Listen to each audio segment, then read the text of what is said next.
भगवते वासुदेवाय।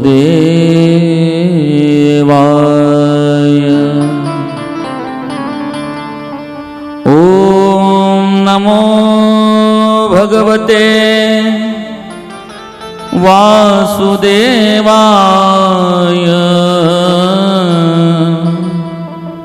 ओम नमो भगवते वासुदेवाय।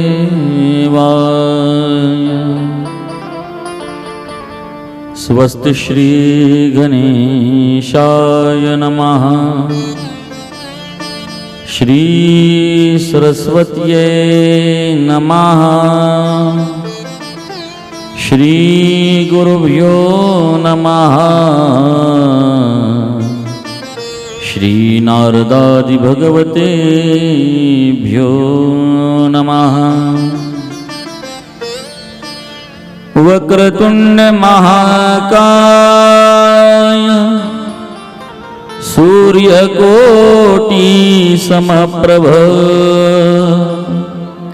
निर्विघ्नं कुरु मे देव सर्वकार्येषु सर्वदा। गुरुर्ब्रह्मा गुरुर्विष्णु गुरुर्देवो महेश्वरा। गुरुर्साक्षात् परब्रह्म तस्मै श्री गुरुवे नमः। सरस्वती नमस्तुभ्यं वरदे कामरूपिणी। विद्यारंभं करिष्यामि सिद्धिर्भवतु मे सदा। कृष्णं नारायणं वन्दे कृष्णं वन्दे व्रजप्रियं। कृष्णं द्वैपायनं वन्दे कृष्णं वन्दे पथाश्रुतम्। यं प्रव्रजन्तुमनुपेतमपेतकृत्यं द्वैपायनो विरह कातराजुहाव। पुत्रैति तन्मयतया तरोभिनेदुम् स्तं सर्वभूतहृदयं मुनिमानतोऽस्मिन्। पाण्डुरङ्ग हरि वासुदेव हरि। पाण्डुरङ्ग हरि वासुदेव हरि। महायोगपीठे तटे भीमरथ्या वरं पुण्डरीकाय दातो मुनीन्द्रे। समागन्त्य तिष्ठन्ति महानन्दकन्दं परब्रह्मलिङ्गं भजे पाण्डुरङ्गम्। पंढरीनाथ भगवान की जय। भगवत नारायण भगवान की जय। नमः पार्वती पते हर हर महादेव।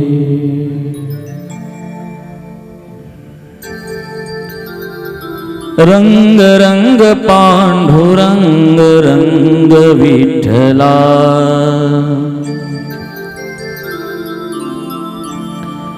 रंग रंग पांडुरंग रंग विठला। रंग रंग पांडुरंग रंग विठला। रंग रंग पांडुरंग रंग विठ्ठला रंग पांडुरंग रंग विठ्ठला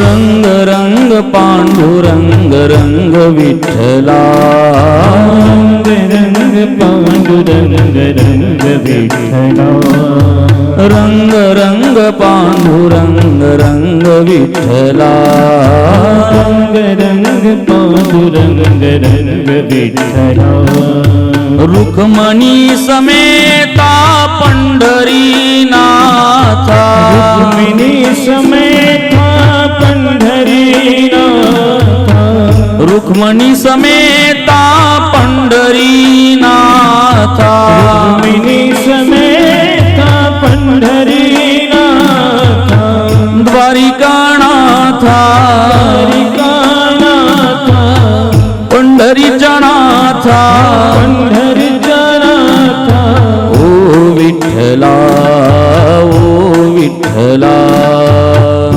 विठ्ठला विठ्ठला रंग रंग पांडुरंग रंग विठ्ठला रंग रंग पांडुरंग रंग विठ्ठला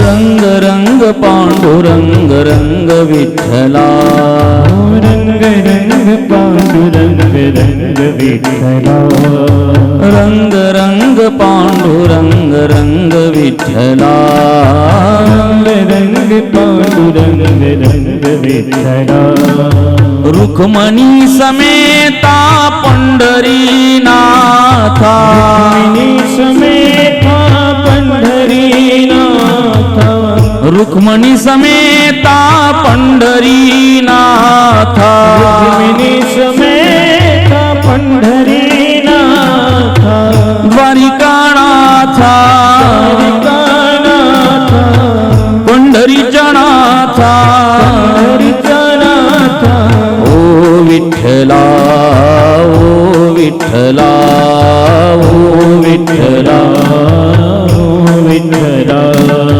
रंग रंग पांडुरंग रंग विठ्ठला रंग पांडुरंग रंग विठ्ठला रंग रंग पांडुरंग रंग विठ्ठला रंग पांडुरंग रंग विठ्ठला ओ रंग रंग पांडुरंग रंग विठ्ठला रंग रंग पांडुरंग रंग विठ्ठला रंग रंग पांडुरंग रंग विठ्ठला पंढरीनाथ भगवान की जय. करुणा वरुणालय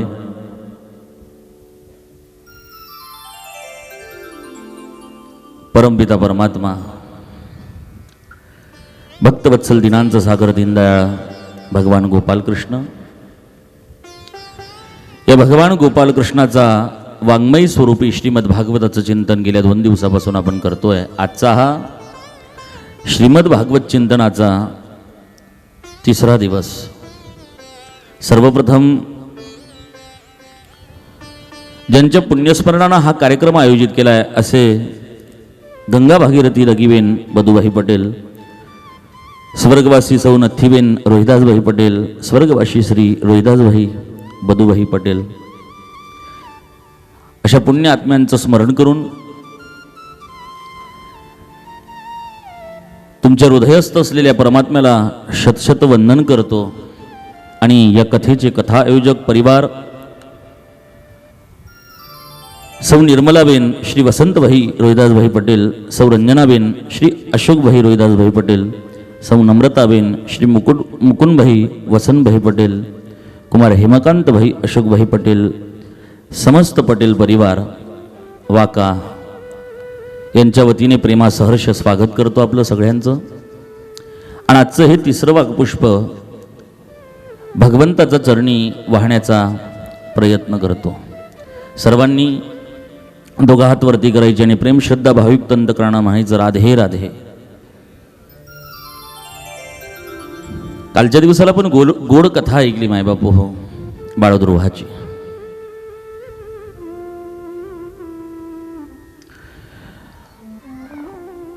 या द्रोहाच्या कथेवरून आपल्याला काय भाव शिकायला मिळतो.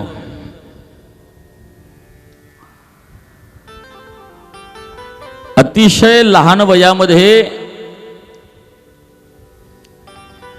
सद्गुरूंच्या कृपेने भगवंताची प्राप्ती होणं हे अनन्य साधारण आहे मायबापू.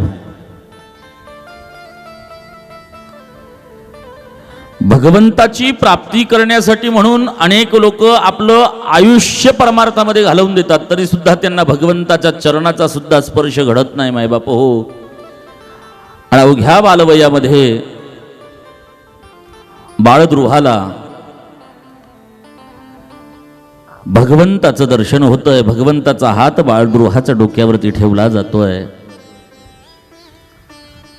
जाको राखे साईया मार सखे ना कोय. ज्याच्या डोक्यावरती भगवंताचा हात असेल त्याला या जगातली कोणतीही शक्ती काहीही एक करू शकत नाही मायबापू हो. अशा परमपिता परमात्म्याच्या हाताचा स्पर्श आशीर्वाद बाळद्रोहाने प्राप्त केला मायबापू हो. वय काय होतं तर वय होतं बालवय. अतिशय लहान वयामध्ये, ज्या वयामध्ये आपली मुलं खेळत असतात, ज्या लहान वयामध्ये आपली मुलं फक्त टीव्ही पाहत असतात, ज्या लहान वयामध्ये आपल्या मुलांना फक्त मोबाईल समजत असतो, त्या लहान वयामध्ये बाळद्रोहाला भगवंताचं दर्शन घडतं. ही बाब आपण थोडी विचार केली पाहिजे मायबापू हो. ही विचाराची बाब आहे. बऱ्याच वेळा काय होतं की भगवंताच्या एवढ्या कथा ऐकाव्या, एवढं देवदर्शन घ्यावं, दररोज भगवंताची एवढी पूजा करावी, भगवंताचं एवढं भजन करावं, तरी सुद्धा भगवंतांना आपल्याला दर्शन नाही द्यावं ही खंत माणसाच्या मनामध्ये असते. आणि बरीचशी लोक ते बोलून देखील दाखवतात मायबाप हो. पण भगवंत आपल्याला का भेटत नाही त्याचं कारण काय? देवाची भेट घडणं हे अनन्य साधारण बालवयामध्ये, ज्या वयामध्ये आपली मुलं खेळतात त्या वयात बाळद्रुहाला भगवंत भेटतायत आणि आपल्याला त्याची भेट होत नाहीये. हे का घडतंय? आपण नेमकं कुठे कमी पडतो? भगवंताची भक्ती करायची असेल तर आपल्या हृदयामध्ये दोन गोष्टीची आवश्यकता आहे, ज्याला आपण म्हणतो श्रद्धा, आणि दुसरी गोष्ट आहे विश्वास. एका श्लोकामध्ये सांगितलं की भवानी शंकरो वंदे श्रद्धा विश्वास रूपिणी. शिवजी आणि मां पार्वतीचं स्वरूप म्हणजे श्रद्धा आणि विश्वासाचं स्वरूप. विश्वास म्हणजे भगवान शिवजी आहेत, तर श्रद्धा म्हणजे मां पार्वती आहे. या दोघांचा विवाह कधी होतो मायबाप हो? ज्यावेळा अलौकिक शक्ती, दोन शक्ती एकत्र येतात त्यावेळेस भगवंताचं परिपूर्ण स्वरूप तयार होतं, ज्या स्वरूपामध्ये आपण भगवंताला नेहमी बघत असतो मायबाप हो. श्रद्धा आणि विश्वासाची जोड असल्याशिवाय सुद्धा भक्ती जागृत होत नाही, आणि नेमकं ह्या दोन गोष्टींची कमतरता आपल्या जीवनामध्ये जास्त आहे. बोला राधे राधे. मला तुम्हाला एक प्रश्न विचारा असा वाटतोय की तुमची भगवंतावर श्रद्धा आहे का बरं? हा, किती लोकांची श्रद्धा आहे आधी त्यांनी सांगा बरं. एकाचीच. भगवंतावर विश्वास किती लोकांचा आहे? तसे तुमचे चेहरे सांगतायत, हात वरती करण्याची गरज नाही, एकेकाचा चेहरा वाचला जातो मायबाप हो. देवावर विश्वास आहे, श्रद्धा आहे, आहे. तरी सुद्धा आपल्यावर एखादं संकट आलं की सगळ्यात आधी दोष तुम्ही कोणाला देतात बरं? आ, सगळ्यात आधी जर आपण दोष देतो तर तो भगवंतालाच देतो. या घरातल्या किंवा समाजातल्या किंवा परिवारातल्या कोणत्याही व्यक्तीला आपण दोष देत नाही. सगळ्यात आधी आपण देवालाच दोष देतो. काय लावलंय देवाने, सु लगाडी भगवाने. એટલી ભગવાનની ભક્તિ કરીને भी ભગવાન મારા તકલીફોને દૂર નહીં કરી રહ્યો, મારા ઈચ્છાઓને પૂરા નહીં કરી રહ્યો ભગવાન. प्रत्येकाच्या मनामध्ये एकदा तरी शंका येते देवावरती, आणि ती शंका तुमची श्रद्धा आणि विश्वासाला इजा पोचवत असते. त्या श्रद्धेला आणि विश्वासाला संपवण्याचं काम करते, ती म्हणजे शंका आहे मायबापू. जर भगवंताला एवढं आपण मानतो ना, तर ही श्रद्धा आणि विश्वास जे भक्तीला कारणीभूत आहे, ज्या भक्तीमुळे भक्त प्रगटतात आणि त्या भक्ताला भगवंताची भेट होते, त्याची सुरुवात श्रद्धा आणि विश्वासावरती आहे. पण ही श्रद्धा आता अंधश्रद्धा झाली आहे आणि हा विश्वास आता अंधविश्वास झाला आहे मायबापू. देवावर श्रद्धा असावी, देवावर विश्वास ठेवावा, पण केवढा याचं प्रमाण निश्चित असलं पाहिजे. संपूर्ण विश्वास, संपूर्ण श्रद्धा देवावरती ठेवा मायबापू हो, पण त्या श्रद्धेला अंधश्रद्धेकडे जाऊ देऊ नका आणि त्या विश्वासाला अंधविश्वासाकडे जाऊ देऊ नका. एक मुलगा का नाही मंदिरामध्ये गेला आणि मंदिरामध्ये देवाला जाऊन हात जोडतो आणि हात जोडल्यानंतर देवाला सांगतो, देवा माझा 10वीचा आज पेपर आहे, मी पास झालो पाहिजे बरं का, माझा पेपर एकदम चांगला गेला पाहिजे बरं का. हा मुलगा मंदिरात जातो, देवाला सांगतो आणि देवाला पुन्हा तेही सांगतो, दादा देवा माझ्या आईची तुझ्यावर फार श्रद्धा आहे रे, तुझ्यावर फार विश्वास रे, म्हणून तुझ्याकडे तुला सांगायला आलो, तुलाच मदत करायची आहे बरं का आता. आणि मग हा मुलगा 10वीच्या पेपरसाठी त्या सेंटरला जातो आणि त्या सेंटरला गेल्यानंतर पेपर हातामध्ये येतो मायबापू हो, उत्तरपत्रिका हातामध्ये येते, हातामध्ये पेन असतो, सगळं साहित्य असतं, परंतु हा घरून अभ्यास करून आलेला नसतो, हा संपूर्ण निर्भर असतो कॉपीवर. आणि मग आता हा दरवाजाकडे बघतो, इकडून देव फेकेल का तिकडून देव फेकेल, देव कॉपी फेकायला येईल का हो? हां देईल का? उतारा पुरवायला येईल? देव येत नसतो मायबापू हो. तुम्हाला किती पाय आहेत? मला 2 आहेत. त्यातला एका पायाला टाकायला आपल्याला ताकद लागते, दुसऱ्या पायाला टाकण्यासाठी ताकद लागते का बरं? आ, पहिला पाय टाकला की दुसरा पाय आपोआप पुढे जातो की नाही, की त्याला खूप ताकद लावून पुढे ठेवायला लागतं. देव सांगतो तुम्ही 1 पाऊल पुढे चला, दुसरं पाऊल तुमचं मी ठेवायला मदत केल्याशिवाय राहणार नाही. ही शक्ती देवाची आहे. कोरोनामध्ये ज्या ऑक्सिजनला आपण घेण्यासाठी लाखो रुपये खर्च करत होतो, तो ऑक्सिजन भगवंताने आपल्याला विनामूल्य देऊन टाकलाय. तो ऑक्सिजनही आपल्याला दिसत नाही, पण तो देवाने उपलब्ध करून दिलेला आहे. जसं ऑक्सिजनला आपण मानत नाही, तसं देवालाही काही लोक मानत नाही मायबापू. तुमचा श्रद्धा आणि विश्वास बाजूला ठेवा, सांगतात सर. देव कुठे आहे? देव कुठे आहे तुमचा? कोणी पाहिला? मला तर एका सद्गृहस्थाने प्रश्न विचारला, महाराज तुम्ही देवाची कथा गातात, तुम्ही देव पाहिला का? म्हटलं मी देव पाहिला नाही. मग कोणी सांगितलं देव आहे? कोणीही सांगितलं तुम्ही ऐकून घेतलं? म्हटलं माझे वडील सांगतात की देव आहे. म्हणाले तुमच्या वडिलांना कोणी सांगितलं? म्हटलं माझ्या आजोबांनी सांगितलं. मग त्यांना कोणी सांगितलं? त्यांच्या वडिलांनी सांगितलं. म्हणाले त्यांनी देव पाहिला नाही, ते तुम्हाला सांगतात आणि त्याच्यावरती तुम्ही विश्वास ठेवतात. मग हे कशावरनं? त्यावेळा मी त्याला एक प्रश्न विचारला, तू कोणाचा नातू आहे? त्याने नाव सांगितलं मला, मी यांचा नातू आहे. म्हटलं त्यांच्या वडिलांचं नाव काय होतं? म्हणाले हे होते. म्हटलं ते कोण होते तुझे? म्हणाले पंजोबा होते. म्हटलं तू त्यांना पाहिलं का? म्हणे नाही. ते तुझे पंजोबा होते हे तुला कोणी सांगितलं? म्हणेल माझ्या बापाने सांगितलं. म्हटलं तुझ्या बापाने जसं तुझ्या पंजोबाचं नाव तुला सांगितलं, ज्याला तू पाहिलं नाही त्याला तू मानायला तयार होतोय ना, तसा माझा बाप, माझा आजला, माझा पंजोबा, माझा भगवान आहे, त्याला मी जरी नाही पाहिलं ना तरी माझ्या या सगळ्या संतांनी पाहिलं आणि संतांनी ओरडून ओरडून सांगितलं की देव आहे, देव आहे आणि देव आहे. मग संत जर एवढं सांगताय तर आपल्याला विश्वास ठेवायला काय होतंय? त्या संतांना अनुभूती झाली असेल, त्या संतांनी देवाला पाहिलं असेल, त्या संतांना तो देव दिसला असेल. माय बापू, देव काय नारायण दादा? कायाही पंढरी आत्मा हा विठ्ठल, कायाही पंढरी आत्मा हा विठ्ठल, नांद तू केवळ, नांद तू केवळ पांडुरंगा,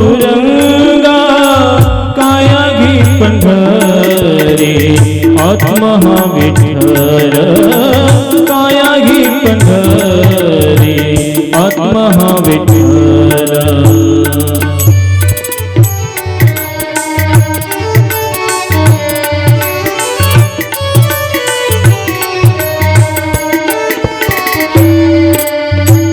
भावभक्ती भीमा उदकते आहे, भावभक्ती भीमा उदकते आहे, बरवा सोबत से, बरवा सोबत से पांडुरंगा, कायाही पंढरी आत्मा हा विठ्ठल, कायाही पंढरी आत्मा हा विठ्ठल, कायाही पंढरी आत्मा हा विठ्ठल. पटेल अशा पुण्य आत्म्यांचं स्मरण करून तुमच्या हृदयस्थ असलेल्या परमात्म्याला शतशत वंदन करतो. आणि या कथेचे कथा आयोजक परिवार सौ निर्मलाबेन श्री वसंतभाई रोहिदासभाई पटेल, सौ रंजनाबेन श्री अशोकभाई रोहिदासभाई पटेल, सौ नम्रताबेन श्री मुकुंदभाई वसंतभाई पटेल, कुमार हेमकांतभाई अशोकभाई पटेल, समस्त पटेल परिवार वाका यांच्या वतीने प्रेमासहर्ष स्वागत करतो आपलं सगळ्यांचं. आणि आजचं हे तिसरं वाकपुष्प भगवंताचा चरणी वाहण्याचा प्रयत्न करतो. सर्वांनी दोघा हात वरती करायचे आणि प्रेम श्रद्धा भाविक अंतकरणानं म्हणायचं राधे राधे.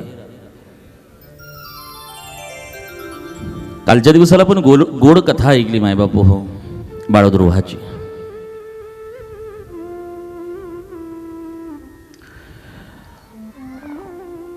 या द्रोहाच्या कथेवरून आपल्याला काय भाव शिकायला मिळतो?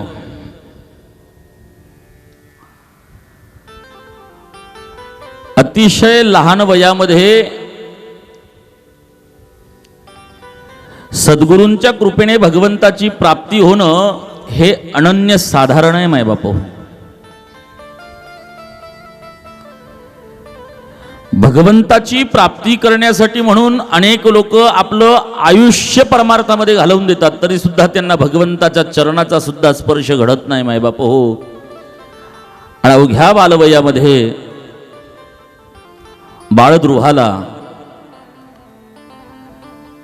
भगवंताचं दर्शन होतंय, भगवंताचा हात बाळद्रोहाच्या डोक्यावरती ठेवला जातोय. जाको राखे साईया मार सखे ना कोय, ज्याच्या डोक्यावरती भगवंताचा हात असेल त्याला या जगातली कोणतीही शक्ती काहीही एक करू शकत नाही मायबापू हो. अशा परमपिता परमात्म्याच्या हाताचा स्पर्श आशीर्वाद बाळद्रोहाने प्राप्त केला मायबापू हो. वय काय होतं तर वय होतं बालवय. अतिशय लहान वयामध्ये, ज्या वयामध्ये आपली मुलं खेळत असतात, ज्या लहान वयामध्ये आपली मुलं फक्त टीव्ही पाहत असतात, ज्या लहान वयामध्ये आपल्या मुलांना फक्त मोबाईल समजत असतो, त्या लहान वयामध्ये बाळगृहाला भगवंताचं दर्शन घडतं, ही बाब आपण थोडी विचार केली पाहिजे मायबापू. हो, ही विचाराची बाब आहे. बऱ्याच वेळा काय होतं की भगवंताच्या एवढ्या कथा ऐकाव्या, एवढं देवदर्शन घ्यावं, दररोज भगवंताची एवढी पूजा करावी, भगवंताचं एवढं भजन करावं, तरी सुद्धा भगवंतांना आपल्याला दर्शन नाही द्यावं, ही खंत माणसाच्या मनामध्ये असते. आणि बरीचशी लोक ते बोलून देखील दाखवतात मायबाप हो, पण भगवंत आपल्याला का भेटत नाही, त्याचं कारण काय? देवाची भेट घडणं हे अनन्यसाधारण. बालवयामध्ये, ज्या वयामध्ये आपली मुलं खेळतात, त्या वयात बाळगृहाला भगवंत भेटतायत आणि आपल्याला त्याची भेट होत नाहीये. हे का घडतंय? आपण नेमकं कुठे कमी पडतो? भगवंताची भक्ती करायची असेल तर आपल्या हृदयामध्ये दोन गोष्टीची आवश्यकता आहे, ज्याला आपण म्हणतो श्रद्धा, आणि दुसरी गोष्ट आहे विश्वास. एका श्लोकामध्ये सांगितलं की भवानी शंकरो वंदे श्रद्धा विश्वास रूपिणी. शिवजी आणि मां पार्वतीचं स्वरूप म्हणजे श्रद्धा आणि विश्वासाचं स्वरूप. विश्वास म्हणजे भगवान शिवजी आहेत, तर श्रद्धा म्हणजे मां पार्वती आहे. या दोघांचा विवाह कधी होतो मायबाप हो? ज्यावेळा अलौकिक शक्ती, दोन शक्ती एकत्र येतात, त्यावेळेस भगवंताचं परिपूर्ण स्वरूप तयार होतं, ज्या स्वरूपामध्ये आपण भगवंताला नेहमी बघत असतो मायबाप हो. श्रद्धा आणि विश्वासाची जोड असल्याशिवाय सुद्धा भक्ती जागृत होत नाही. आणि नेमकं ह्या दोन गोष्टींची कमतरता आपल्या जीवनामध्ये जास्त आहे. बोला राधे राधे. मला तुम्हाला एक प्रश्न विचारा असा वाटतोय की तुमची भगवंतावर श्रद्धा आहे का बरं? हा, किती लोकांची श्रद्धा आहे आधी त्यांनी सांगा बरं. एकाचीच. भगवंतावर विश्वास किती लोकांचा आहे? तसे तुमचे चेहरे सांगतायत, हात वरती करण्याची गरज नाही, एकेकाचा चेहरा वाचला जातो मायबाप हो. देवावर विश्वास आहे, श्रद्धा आहे, आहे, तरी सुद्धा आपल्यावर एखादं संकट आलं की सगळ्यात आधी दोष तुम्ही कोणाला देतात बरं? सगळ्यात आधी जर आपण दोष देतो तर तो भगवंतालाच देतो. या घरातल्या किंवा समाजातल्या किंवा परिवारातल्या कोणत्याही व्यक्तीला आपण दोष देत नाही. सगळ्यात आधी आपण देवालाच दोष देतो. काय लावलंय देवाने, सु लगाडी भगवाने. એટલી ભગવાનની ભક્તિ કરીને भी ભગવાન મારા તકલીફોને દૂર નહીં કરી રહ્યો, મારા ઈચ્છાઓને પૂરા નહીં કરી રહ્યો ભગવાન. प्रत्येकाच्या मनामध्ये एकदा तरी शंका येते देवावरती, आणि ती शंका तुमची श्रद्धा आणि विश्वासाला इजा पोचवत असते. त्या श्रद्धेला आणि विश्वासाला संपवण्याचं काम करते, ती म्हणजे शंका आहे मायबापू. जर भगवंताला एवढं आपण मानतो ना, तर ही श्रद्धा आणि विश्वास जे भक्तीला कारणीभूत आहे, ज्या भक्तीमुळे भक्त प्रगटतात आणि त्या भक्ताला भगवंताची भेट होते, त्याची सुरुवात श्रद्धा आणि विश्वासावरती आहे. पण ही श्रद्धा आता अंधश्रद्धा झाली आहे आणि हा विश्वास आता अंधविश्वास झाला आहे मायबापू. देवावर श्रद्धा असावी, देवावर विश्वास ठेवावा, पण केवढा याचं प्रमाण निश्चित असलं पाहिजे. संपूर्ण विश्वास, संपूर्ण श्रद्धा देवावरती ठेवा मायबाप हो, पण त्या श्रद्धेला अंधश्रद्धेकडे जाऊ देऊ नका आणि त्या विश्वासाला अंधविश्वासाकडे जाऊ देऊ नका. एक मुलगा का नाही मंदिरामध्ये गेला आणि मंदिरामध्ये देवाला जाऊन हात जोडतो, आणि हात जोडल्यानंतर देवाला सांगतो, देवा माझा 10वीचा आज पेपर आहे, मी पास झालो पाहिजे बरं का, माझा पेपर एकदम चांगला गेला पाहिजे बरं का. हा मुलगा मंदिरात जातो, देवाला सांगतो, आणि देवाला पुन्हा तेही सांगतो, दादा देवा माझ्या आईची तुझ्यावर फार श्रद्धा आहे रे, तुझ्यावर फार विश्वास रे, म्हणून तुझ्याकडे तुला सांगायला आलो, तुलाच मदत करायची आहे बरं का आता. आणि मग हा मुलगा 10वीच्या पेपरसाठी त्या सेंटरला जातो, आणि त्या सेंटरला गेल्यानंतर पेपर हातामध्ये येतो मायबाप हो, उत्तरपत्रिका हातामध्ये येते, हातामध्ये पेन असतो, सगळं साहित्य असतं, परंतु हा घरून अभ्यास करून आलेला नसतो, हा संपूर्ण निर्भर असतो कॉपीवर. आणि मग आता हा दरवाजाकडे बघतो, इकडून देव फेकेल का तिकडून देव फेकेल. देव कॉपी फेकायला येईल का हो? हां, देईल का? उतारा पुरवायला येईल? देव येत नसतो मायबापू. तुम्हाला किती पाय आहेत? मला 2 आहेत. त्यातला एका पायाला टाकायला आपल्याला ताकद लागते, दुसऱ्या पायाला टाकण्यासाठी ताकद लागते का बरं? पहिला पाय टाकला की दुसरा पाय आपोआप पुढे जातो की नाही? की त्याला खूप ताकद लावून पुढे ठेवायला लागतं. देव सांगतो तुम्ही 1 पाऊल पुढे चला, दुसरं पाऊल तुमचं मी ठेवायला मदत केल्याशिवाय राहणार नाही. ही शक्ती देवाची आहे. कोरोनामध्ये ज्या ऑक्सिजनला आपण घेण्यासाठी लाखो रुपये खर्च करत होतो, तो ऑक्सिजन भगवंताने आपल्याला विनामूल्य देऊन टाकलाय. तो ऑक्सिजनही आपल्याला दिसत नाही, पण तो देवाने उपलब्ध करून दिलेला आहे. जसं ऑक्सिजनला आपण मानत नाही, तसं देवालाही काही लोक मानत नाही. मायबापू, तुमचा श्रद्धा आणि विश्वास बाजूला ठेवा. सांगतात सर, देव कुठे आहे? देव कुठे आहे तुमचा? कोणी पाहिला? मला तर एका सद्गृहस्थानं प्रश्न विचारला, महाराज तुम्ही देवाची कथा गातात, तुम्ही देव पाहिला का? म्हटलं मी देव पाहिला नाही. मग कोणी सांगितलं देव आहे? कोणी सांगितलं तुम्ही ऐकून घेतलं? म्हटलं माझे वडील सांगतात की देव आहे. म्हणाले तुमच्या वडिलांना कोणी सांगितलं? म्हटलं माझ्या आजोबांनी सांगितलं. मग त्यांना कोणी सांगितलं? त्यांच्या वडिलांनी सांगितलं. म्हणाले त्यांनी देव पाहिला नाही, ते तुम्हाला सांगतात आणि त्याच्यावरती तुम्ही विश्वास ठेवतात. मग हे कशावरनं?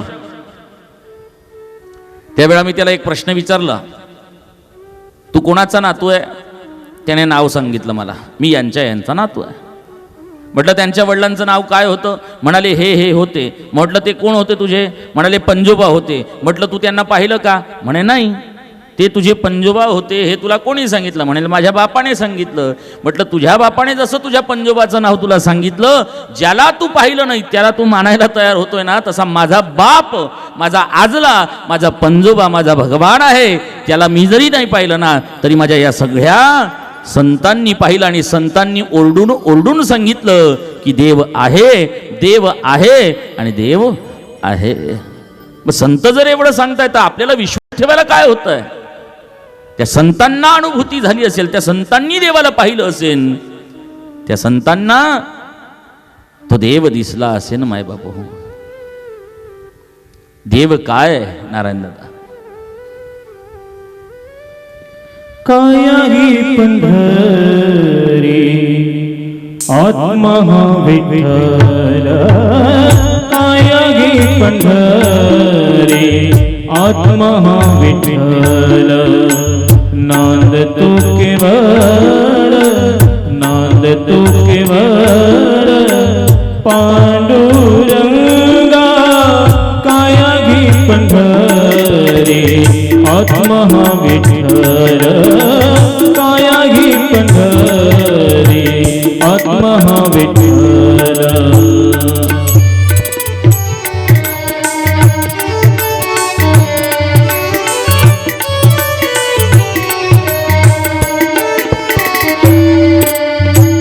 भावभक्ती भीमा उदकते आहे, भावभक्ती भीमा उदकते आहे.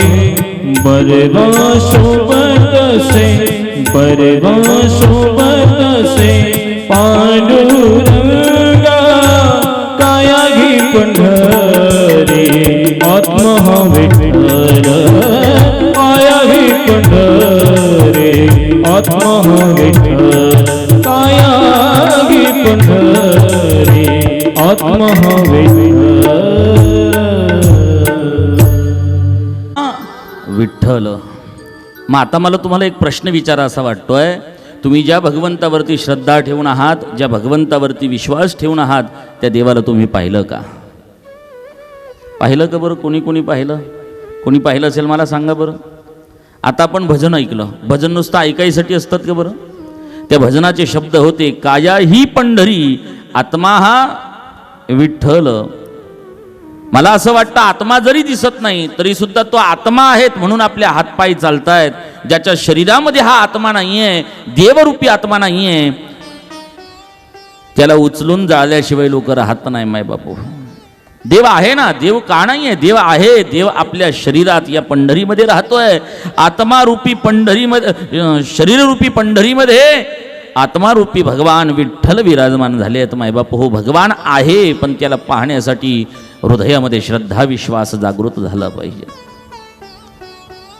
देवावर श्रद्धा असली पाहिजे. आपण रोज स्तोत्रपाठ करतो, आरती झाल्या झाल्या तुम्ही दत्तभावनी बोलतात, हां, त्याच्यामध्ये अनेक अशा पंक्त्या आहेत की त्याच्यामध्ये अनुभव गायले गेले आहेत 52 श्लोकाच्या दत्तभावनीमध्ये. ते अनुभव आहेत, त्या प्रचिती आहेत, त्या त्यांना झाल्यात म्हणून आपण गातो आणि आपल्यालाही ती प्रचिती घडत असते मायबाप हो. ती प्रचिती आपल्यालाही घडते. हनुमान चालिसेचं पठण करत असताना हनुमान चालिसेमध्ये सुद्धा तेच सांगितलं आहे की हनुमंताचं नामस्मरण केल्याने, हनुमंताचं नाम घेतल्याने काय काय फायदा होऊ शकतो. संकट कटे मिटे सब पीरा, जो सुमिरे हनुमत बलबीरा. सगळ्या प्रकारचे संकट दूर करण्यासाठी जर तुम्हाला असं वाटत असेल की आपल्यावरचं संकट दूर झालं पाहिजे, तर माझ्या हनुमंतरायाची हनुमंत चालीसा तुम्ही दररोज वाचा मायबाप हो. संकट कटे मिटे सब पीरा, जो सुमिरे हनुमत बलबीरा. जो हनुमंतरायाचं स्मरण करतो, जो हनुमंतरायाच्या चालिसेचं पठन करतो, जो शतबार पाठ कर कोई, छुटई बंदी महासुख होई.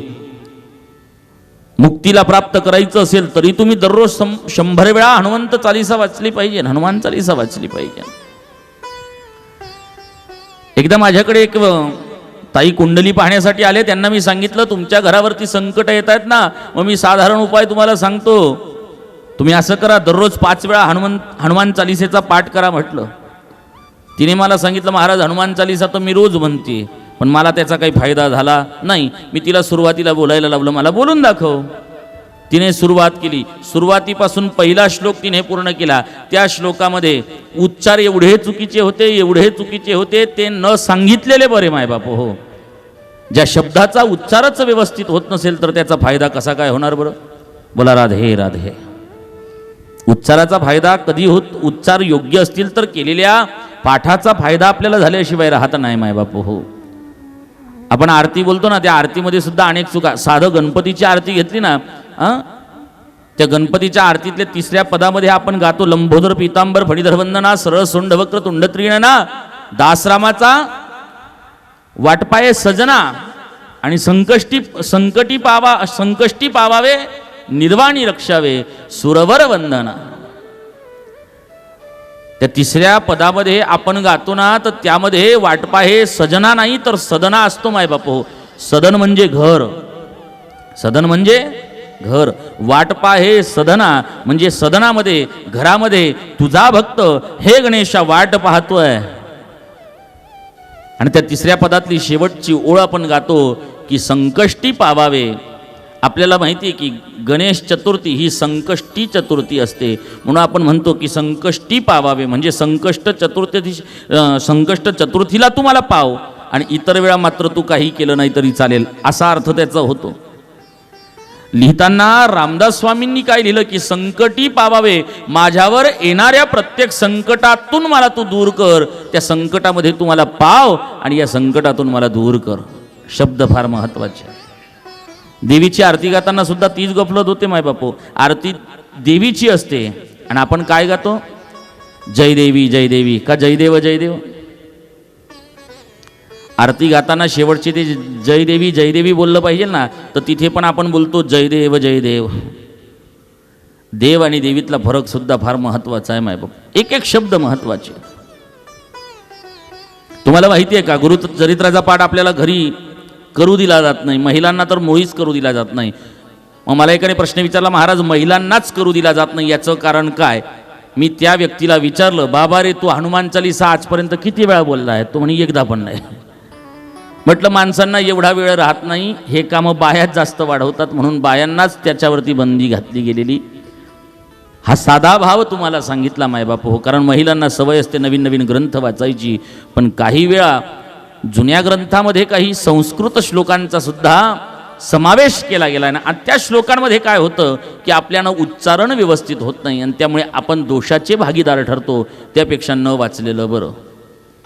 मला स्वामी समर्थ केंद्रामार्फत जे काही पोथ्या आल्या आहेत ना, त्या पोथ्यांना पाहून फार आनंद वाटतो, कारण की अतिशय कठीण असलेलं वाङ्मय सोप्या भाषेमध्ये करून त्यांनी उपलब्ध केलं. त्यामुळे मायमावल्यांना नवरात्रीमध्ये घरी बसूनच सप्तशतीचे पाठ करता येतात.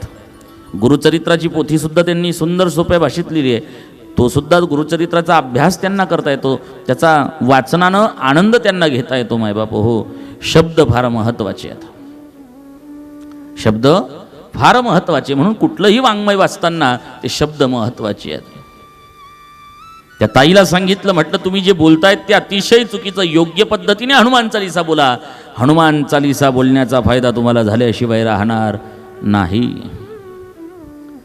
कुठल्याही स्तोत्रावर श्रद्धा ठेवा मायबाप हो, श्रद्धेचं फळ भेटल्याशिवाय राहणार नाही. पण श्रद्धेला आपण अंधश्रद्धेकडे घेऊन जातोय आणि विश्वासाला आपण अंधविश्वासाकडे घेऊन जातोय. देव काही मूर्तीतनं बाहेर यायचा नाही आणि आपल्याला आपले कामं करू लागायचा नाही.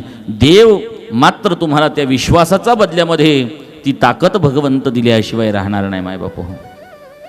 बघा, भगवंत सुद्धा सारख्याला वारका आहे बरं का. सारख्याला वारका कसा काय? आपणही देवाजवळ जसं वागतो तसं देव आपल्याजवळ वागतो. हां, देवाला माहिती आहे माझा भक्त माझ्यापेक्षा चारपट हुशार आहे. तो जेही काही करतो ते त्याच्या स्वार्थासाठी करतो आणि त्या स्वार्थासाठी करून सुद्धा बोललेलं तर कधीच ते पूर्ण करत नाही. बोला राधे राधे करतो का आपण? नमस्कार करूच ना ताई તમે? हां, मानता मानोज ना. एक ताई એવી માનતા માની કે ભગવાન મારા છોકરાનું લગ્ન જર થઈ જાય ના તો તુને હું 1 કિલો પેઢા અર્પણ કરીશ. કોને કીધું? કોને કીધું તાઈ? ભગવાનને કીધું. શું કીધું? તુને 1 કિલો પેઢા અર્પણ કરીશ. સાની કરતા મારા છોકરાનું લગ્ન, હા, લગ્ન થવાની કરતા 1 કિલો પેઢાનું ભગવાનને નૈવેદ્ય અર્પણ કરવાનો નવસ કર્યો. માનતા માની છોકરાનું લગ્ન થઈ વિસરી દાડે લગે જ 1 કિલો પેઢાનો બોક્સ લીધો અને તે બોક્સ લઈને મંદિરમાં ગઈ અને મંદિરમાં તે પેઢા ચઢાવવાની શરૂઆત કરી. પાણી ફિરાયું, તુલસીના પાના મેલ્યા, પ્રાણાય સ્વાહા પંચપ્રાણના મંત્ર બોલ્યા અને તે બોલ્યા ભાઈ તે પેઢાનો બોક્સ ભગવાનની સમોર. આવડા ભગવાને કીધું હતું કે 1 કિલો પેઢા મને ચડાવ? ભગવાન કોને જ કહેતો નહીં, પણ આપણ રહીને ચડાવી દે છે. હા, ભગવાનને આજ આનંદ વાટ્યો કે 1 કિલો પેઢાનો બોક્સ મારા સમોર મેલ્યો આ બેને. તે ભગવાનનો આનંદ ક્ષણિક આનંદ હતો, થોડા ટાઈમની કરતા આનંદ હતો. તે બેને 1 પેઢો લીધો, ભગવાનની જોડે મૂકી દીધો, બોક્સ લઈને ઘેર. ક્યાં? ઘેર. ભગવાન કે 1 કિલો પેઢાની બોલી होती ની 1 જ પેઢો મને? હા, 1 કિલો पेढ्याची बोली असताना, नवस असताना 1 पेढा मला, बॉक्स कुठे? बॉक्स मधले 10-12 पेढे काढले, त्याचा चुरा केला आणि थोडा थोडा थोडा थोडा गल्लीत वाढला. गल्लीतले पण खुश. अर्धा बॉक्स 15 दिवस पुरला, रोज 1 पोळा, दाब घाई. देव म्हणे वाह रे वाह, भगवान भी अभी बहुत होशियार हो गए हैं. हाँ, भगवान भी होशियार થઈ ગયા. भगवान भी केवा लागी गया, હું કઈ ગાંડો નથી. ते भजन किती गोड आहे बरं. गुजरातीमध्ये किती सुंदर भाव स्पष्ट केला आहे.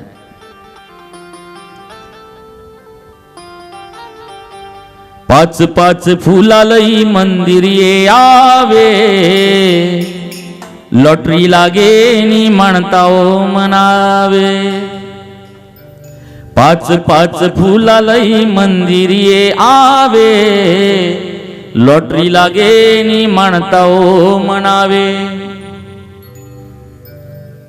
एवा 5 फुला 5 लाख देतो નથી રે. હું નહીં કર્યો, આ કોણ કર્યા? ભગવાન. તમારા મંદિરના હનુમાનજી બી કઈ તો બી કર્યા ના. શું કર્યા તાઈ? શું લખેલું आहे હનુમાન દાદાને ત્યાં? શું લખેલું आहे? हा, जो ही बुद्धिजीवी आहे ना, वाक्याच्या मंदिरात जाऊन वाचून बघा एकदा. ज्या बुद्धिजीवी माणसानं लिहिलंय, खूप सुंदर लिहिलंय की मी इथे तुम्हाला आशीर्वाद देण्यासाठी बसलोय. गुजरातीतलं मला जमलं नाही ते, पण त्याचा अर्थ मी तुम्हाला सांगतो. मी इथे आशीर्वाद द्यायला बसलोय, म्हणून मला घाण करू नका. सगळ्यात जास्त घाण जर आपण करतो तर ती मारुती मंदिरामध्ये करतो मायबापू. आपण जे तेल चढवतो ना, तेल आपल्या घरच्या बरणीतलं तेल काढतो आणि तेच तेल आपण देवाला चढवून येतो. मायबापू, हात जोडून कळकळीची विनंती आहे, मारुती रायाला आपल्या घरच्या स्वयंपाकाच्या बरणीतलं तेल कधीही चढवू नका. कधीच चढवू नका. कारण ते तेल उष्ट तेल असतं मायबाप हो. तेच पिठाचे हात, तेच भाजीचे हात आपले त्याच्यात गेलेले असतात. तेच तेल आपण वाहतो. तसं पाहायला गेलं शेंगदाणे तेल चालत नाही. तसं पाहायला गेलं तर सोयाबीन तेल तर मुळीच चालत नाही. डालडा तुपाचा दिवाही चालत नाही देवाला. देवाला तेल जे अर्पण करतात ते काही वेळेस सरसोचं आणि काही वेळा तिळाचं तेलाचं अर्पण केलं जातं. पण मारुती रायाच्या अंगावर जे टाकण्याचं तेल आहे ते सुगंधित तेल वापरलं जातं. त्याला म्हणतात चमेलीचं तेल. चमेलीच्या तेलामध्ये शेंदूर एकत्र करून मग तो लावला जातो. आपण आपल्या घरचं तेल जर तुम्ही चढवत असाल, तुम्हाला वाटेल की तेल चढवल्याने आपले संकट दूर होतील. ते संकट दूर होऊ शकत. देव बोलतो आणि मग त्याचा आपल्याला राग येतो. तुमच्या गावची मारुती बोलतायत मला घाण करू. आणि खरोखर तिथे पाहिल्यानंतर जाणवलं त्या बोर्डचा फायदा झाला बरं का. अतिशय जे तेल चढवलं जात होतं, जी दुर्गंधी होत होती ती सगळी होणं बंद झालं. बोर्ड लिहिणाऱ्यासाठी जोरदार टाळी होऊन जाऊ द्या एकदा. कोणी लिहिलं ते मला माहिती नाही, पण ज्याने लिहिलं बहुत बढिया किया है. भगवंत बोलतायत काय, पाच पाच फुलालई मंदिरे आवे, लॉटरी लागे नी म्हणता ओ म्हणावे. एवा 5 फुला 5 लाख देतो नथी रे, हो काय गांडो नथी रे, हो काय गेलो नथी रे, हो काय गांडो नथी रे, काय गेलो नथी रे, काय गांडो नथी रे.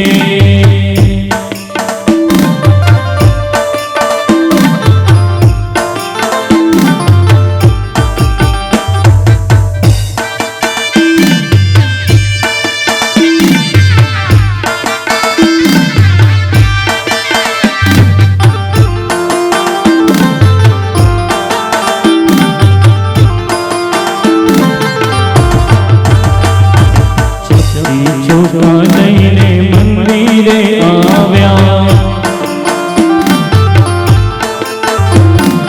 आता उभा रही तगवाया. बदलना तो तो नथी रे, काय गांडो नथी रे, काय गांडो नथी रे, काय गेलो नथी रे.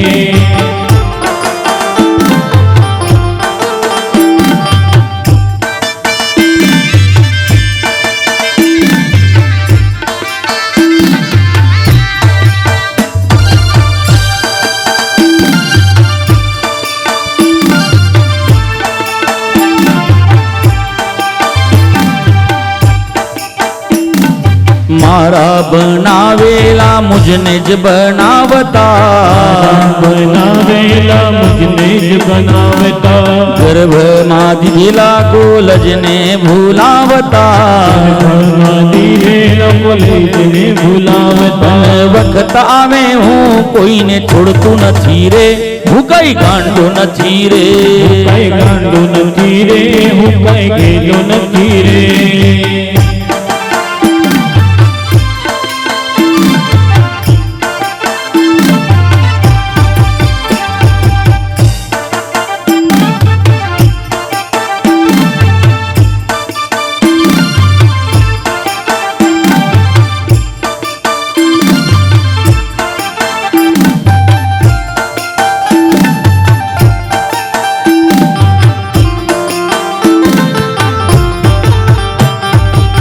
युग ना काळ मा भक्तो ने साथ छो, युगना काळ मा भक्तो ने साथ छो.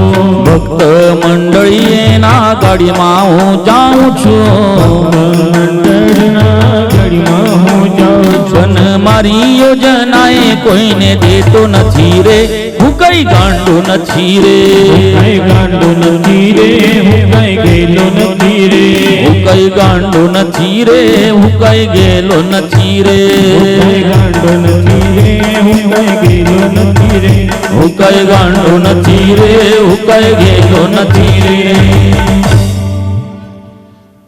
5 5 फुलालई मंदिरे आवे, लॉटरी लागे नी माणता हो म्हणावे. एक व्यक्ती मंदिरामध्ये जातो आणि 5 फुलं अर्पण केल्यानंतर देवाला सांगतो, देवा 5 लाखाची लॉटरी Dream11 मध्ये माझा नंबर लागला पाहिजे, 1.5-2 कोटी रुपये मला भेटले पाहिजे. अरे देव द्यायला बसलाय, पण देव अशा फुकट्या माणसाला कधी देत नाही. सेवा करा मेवा मिळेल. हां, जगाचा नियम आहे तसा देवाचाही नियम आहे. यथा देहे तथा देवे. जसं देहाला लागतं तसं देवाला. जसं देह करतो तसा देव करतो. आप दो एक हाथ से दो, दूसरे हाथ से ले लो. आप दोनों हाथों से दोगे तो भगवान भी अपने जितने हाथ है उतने हाथों से आपको दे देगा. एक आदमी भगवान के मंदिर में जाता है और अपने जेब में हाथ डालता है, और हाथ डालने के बाद में जो नोटों का बंडल रहता है और सब नोट में से एक फटी हुई 10 की नोट निकालता है और भगवान की दान पेटी में डाल देता है. सुंडी में डालने के बाद भगवान उसे कहता है तू खुद को दानी समझता है, लेकिन तू तो बहुत ही कंजूस दानी है. देव सुद्धा त्याला सांगतो चिंता करू नको, तुझ्या 10चे 100 दिल्याशिवाय संध्याकाळपर्यंत राहणार नाही. आणि त्याच वेळेस एक व्यक्ती खिशामध्ये हात टाकतो आणि हात टाकल्यानंतर येईल ते दान करून टाकतो. त्याला देव सांगतो, म्हणाले तू काय स्वतःला महादानी समजतोस, तुझ्यापेक्षा मोठा दानी मी आहे, तू चिंता करू नकोस. तसं देवही डोळे न उघडता तसंच आपल्या हात आपल्या पात्रांमध्ये टाकतो आणि घेतो आणि सगळं काही देऊन टाकतो. म्हणून त्या पिक्चरवाल्यांनी ओळखलं आणि त्यांनी एक गाणं काढलं की देनेवाला जब भी देता देता छप्पर फाडके. हेच संतांनी संस्कृतमध्ये सांगितलं, तो देईल अनंत कराने, तू किती घेशील 2 कराने. कर म्हणजे हात, तो देईल अनंत कराने. किती हात आहेत त्याचे? सहस्र भाऊ. देवाचं गणित फार कठीण आहे माय बापू. हो, त्या देवाच्या गणितामध्ये बसायला शिका. भगवंतावरती श्रद्धा ठेवा, अंधश्रद्धा ठेवू नका माय बापू. हो, श्रद्धा आणि अंधश्रद्धेतला फरक फार मोठा आहे. देवावर विश्वास असला पाहिजे, एवढा विश्वास असला पाहिजे ना की देव बस, देवाशिवाय या जगामध्ये दुसरं कोणी नाही आहे. आपल्या डोळ्याने आपल्याला दिसतं, आपण देवाच्या मंदिरात जातो आणि त्या देवाचं दर्शन घेतो, पण आपला देवावर विश्वास फार कमी असतो माय बापू. एकदा काय झालं, सिद्धिविनायक मंदिरामध्ये मंगळवार होता आणि मंगळवार असताना मुंबईच्या दादरच्या त्या सिद्धिविनायक मंदिरामध्ये भरपूर गर्दी झालेली होती. 4-5 तासापासून रांगेमध्ये सगळी लोक उभी होती आणि त्याच्यामध्ये एक व्यक्ती धडपड करत, हातामध्ये एक काठी होती, त्याला एक घंटी लावलेली होती. आता घंटी लावलेली काठी कोणाची असते? आंधळ्याची असते ना. हां, ज्याला दिसत नाही ना त्याच्यासाठी एक स्पेशल काठी येते ती टेकायची, त्याला घंटी असते. तो असा पुढे त्या काठीने तपासतो आणि पुढे खड्डा तर नाही, काही वस्तू तर नाही, त्याचा अभ्यास करतो आणि असेल काही तर आधी बेल वाजवतो. ती सरकलं तर ठीक, नाहीतर मग तो रस्ता बदलवत असतो. अशा त्या आंधळ्या माणसाच्या हातामध्ये ती काठी होती. आता काठीने तो कसा तरी त्या मंदिरामध्ये घुसला. रांगेमध्ये त्या पोलिसांनी लावून दिलं. रांगेत लागला तर लागला, गर्दी फार होती. गर्दी फार असल्यामुळे धक्काबुक्की चाललेली होती आणि त्या धक्काबुक्कीमध्ये काय झालं, या आंधळ्या माणसाला जोराचा धक्का कोणीतरी दिला आणि तो खाली पडला. आता खाली पडल्यानंतर त्याला ते धरायला काही सापडत नाही. सगळे लोक देवाचं दर्शन घेण्यामध्ये मग्न होते आणि एका सद्गृहस्थानं त्यांना अलगत उभं केलं. तेवढ्यात 2 लोक बाजूचे जे होते, धक्का मारणारे होते, त्यांना अडचण झाली आणि त्यांनी लगेच बोलायला सुरुवात केली, ह्या आंधळ्याला मंदिरातला देव दिसत नाही, मग हा आंधळा देवाचं दर्शन घ्यायला येतोच कशाला? काय सांगितलं? या आंधळ्याला देव दिसत नाही, मग आंधळा येतो कशाला? घरी बसून मुकाट्यानं बसता येत नाही का? काहीच बोलला नाही हो. तो कसा तरी मंदिरापर्यंत पोहोचला आणि पोहोचल्यानंतर बस हात जोडले. त्या व्यक्तीने सांगितलं, ज्याने उचललं होतं ना, त्याने सांगितलं, मंदिराला समोर देव आहे, गणेश आहेत, गणपती बाप्पा आहेत, नमस्कार कर. त्याने हात जोडले, त्याला दिसत नाही बरं का, तरी तो त्या गणपतीला पाहून हात जोडतोय. कारण त्या माणसाने सांगितलं, हात जोडले आणि हात जोडून बाहेर निघाला. त्या माणसानं त्याला रिक्षेमध्ये बसवण्यासाठी रिक्षावाल्याला हात दिला आणि तेवढ्यात त्या माणसाचाही मनामध्ये तोच प्रश्न आला, का हो दादा, ते 2 जण बोलत होते ना की तुम्ही आंधळे आहात, तर तुम्हाला घरी बसायला काय झालं, तुम्हाला देव दिसत नाही, मग येतात का बरं? माझाही तुम्हाला तोच प्रश्न आहे, तुम्हाला जर देव दिसत नाही ना, तर मग तुम्ही येतात कशासाठी? ती वायरात आणते. हां, येतात कशासाठी म्हणाले. त्यावेळेस त्या आंधळ्या माणसानं दिलेलं सुंदर उत्तर लक्षपूर्वक ऐका बरं का. एक आंधळा व्यक्ती मंदिरात जातो आणि त्याला लोक विचारतात, त्याला उत्तर देतोय तो आंधळा व्यक्ती की मंदिरामध्ये मी का येतो, कशासाठी येतो? उत्तर दिलेलं खूप सुंदर आहे. म्हणाले, दादा मला माहिती आहे, मी ते स्वीकारलंय की मला दिसू शकत नाही आयुष्यभर आणि मला दिसतच नाही. मी ते स्वीकारलेलं आहे की मी पाहू शकत नाही, मला कधीच माझ्या डोळ्याने मी कधीच पाहू शकत नाही, मला कधीच दिसू शकत नाही, ते मी स्वीकारलंय. पण मला हेही माहिती आहे की जरी मला देवाला बघता येत नाही पण देवाची नजर मात्र माझ्यावरती आहे. देवाला माहिती आहे, देवाला समजतंय की मी रोज मंदिरामध्ये त्याच्या दर्शनाला येतोय, म्हणून त्याचा आशीर्वाद मला भेटल्याशिवाय राहणार नाहीये. त्या देवाने मला पाहिलं पाहिजे, त्याला फक्त मी एवढंच सांगतो, म्हणाले दर्शन दो भगवान, दर्शन दो भगवान. दर्शन दो घन श्याम नाथ मोरी अखिया प्यासी रे. दर्शन दो घन श्याम मोरी अखिया प्यासी रे.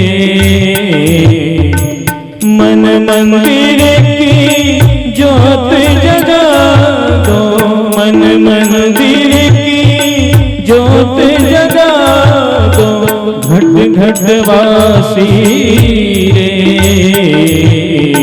दर्शन दो घन श्याम नाथ मोरी अखिया प्यासी रे.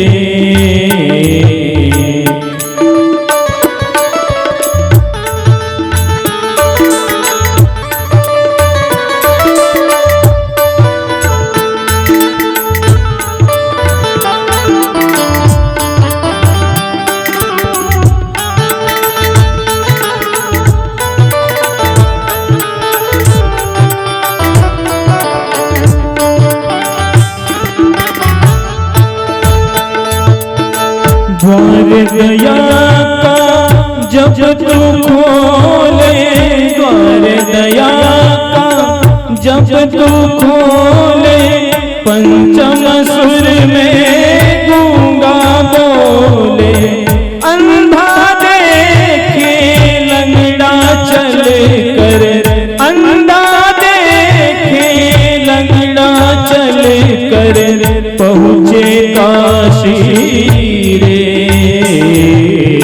दर्शन दो घन श्याम नाथ मोरी अखिया प्यासी रे. दर्शन दो घन एकदा आमच्या कलाकारांसाठी जोरदार टाळी झाली पाहिजे.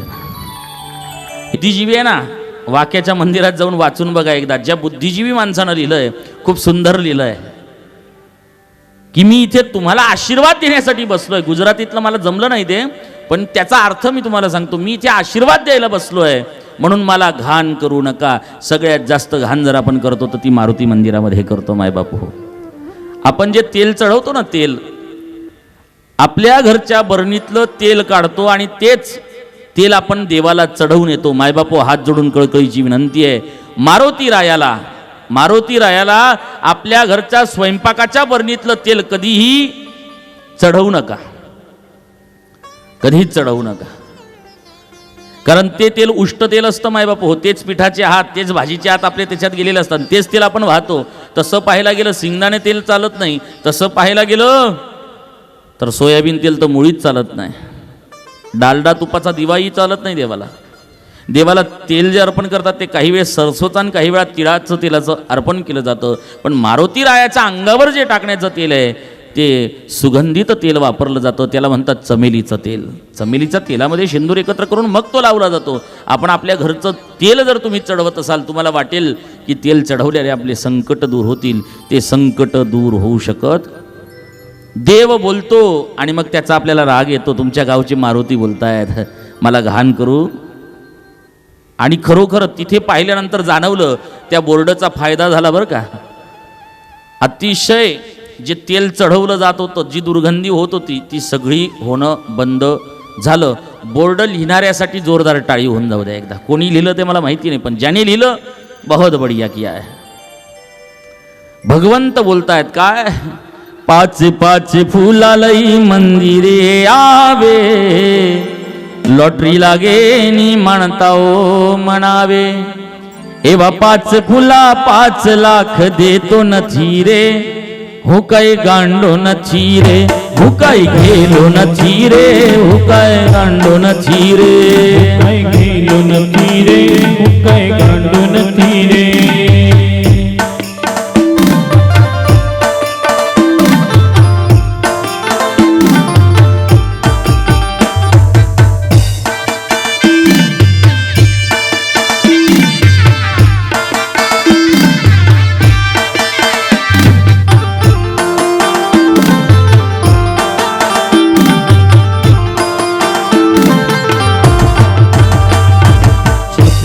चोका लईने मंदिरे आव्या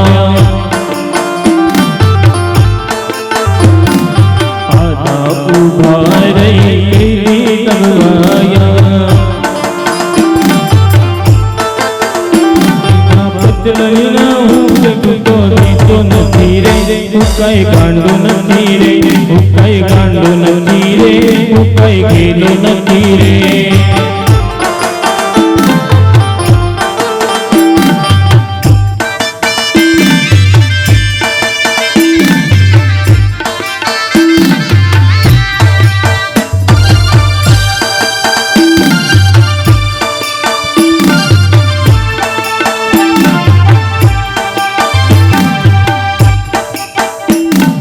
मारा बनावेला मुझने ज बनावता बनावेला मुझने ज बनावता गर्भ मादिला कोलजने भूलावता दिलेला कोलजने भूलावता वक्त आवे हूँ कोई ने छोड़तू नथी रे हुकाई गांडो नथी रे हुकाई गांडो नथी रे हुकाई गेलो नथी रे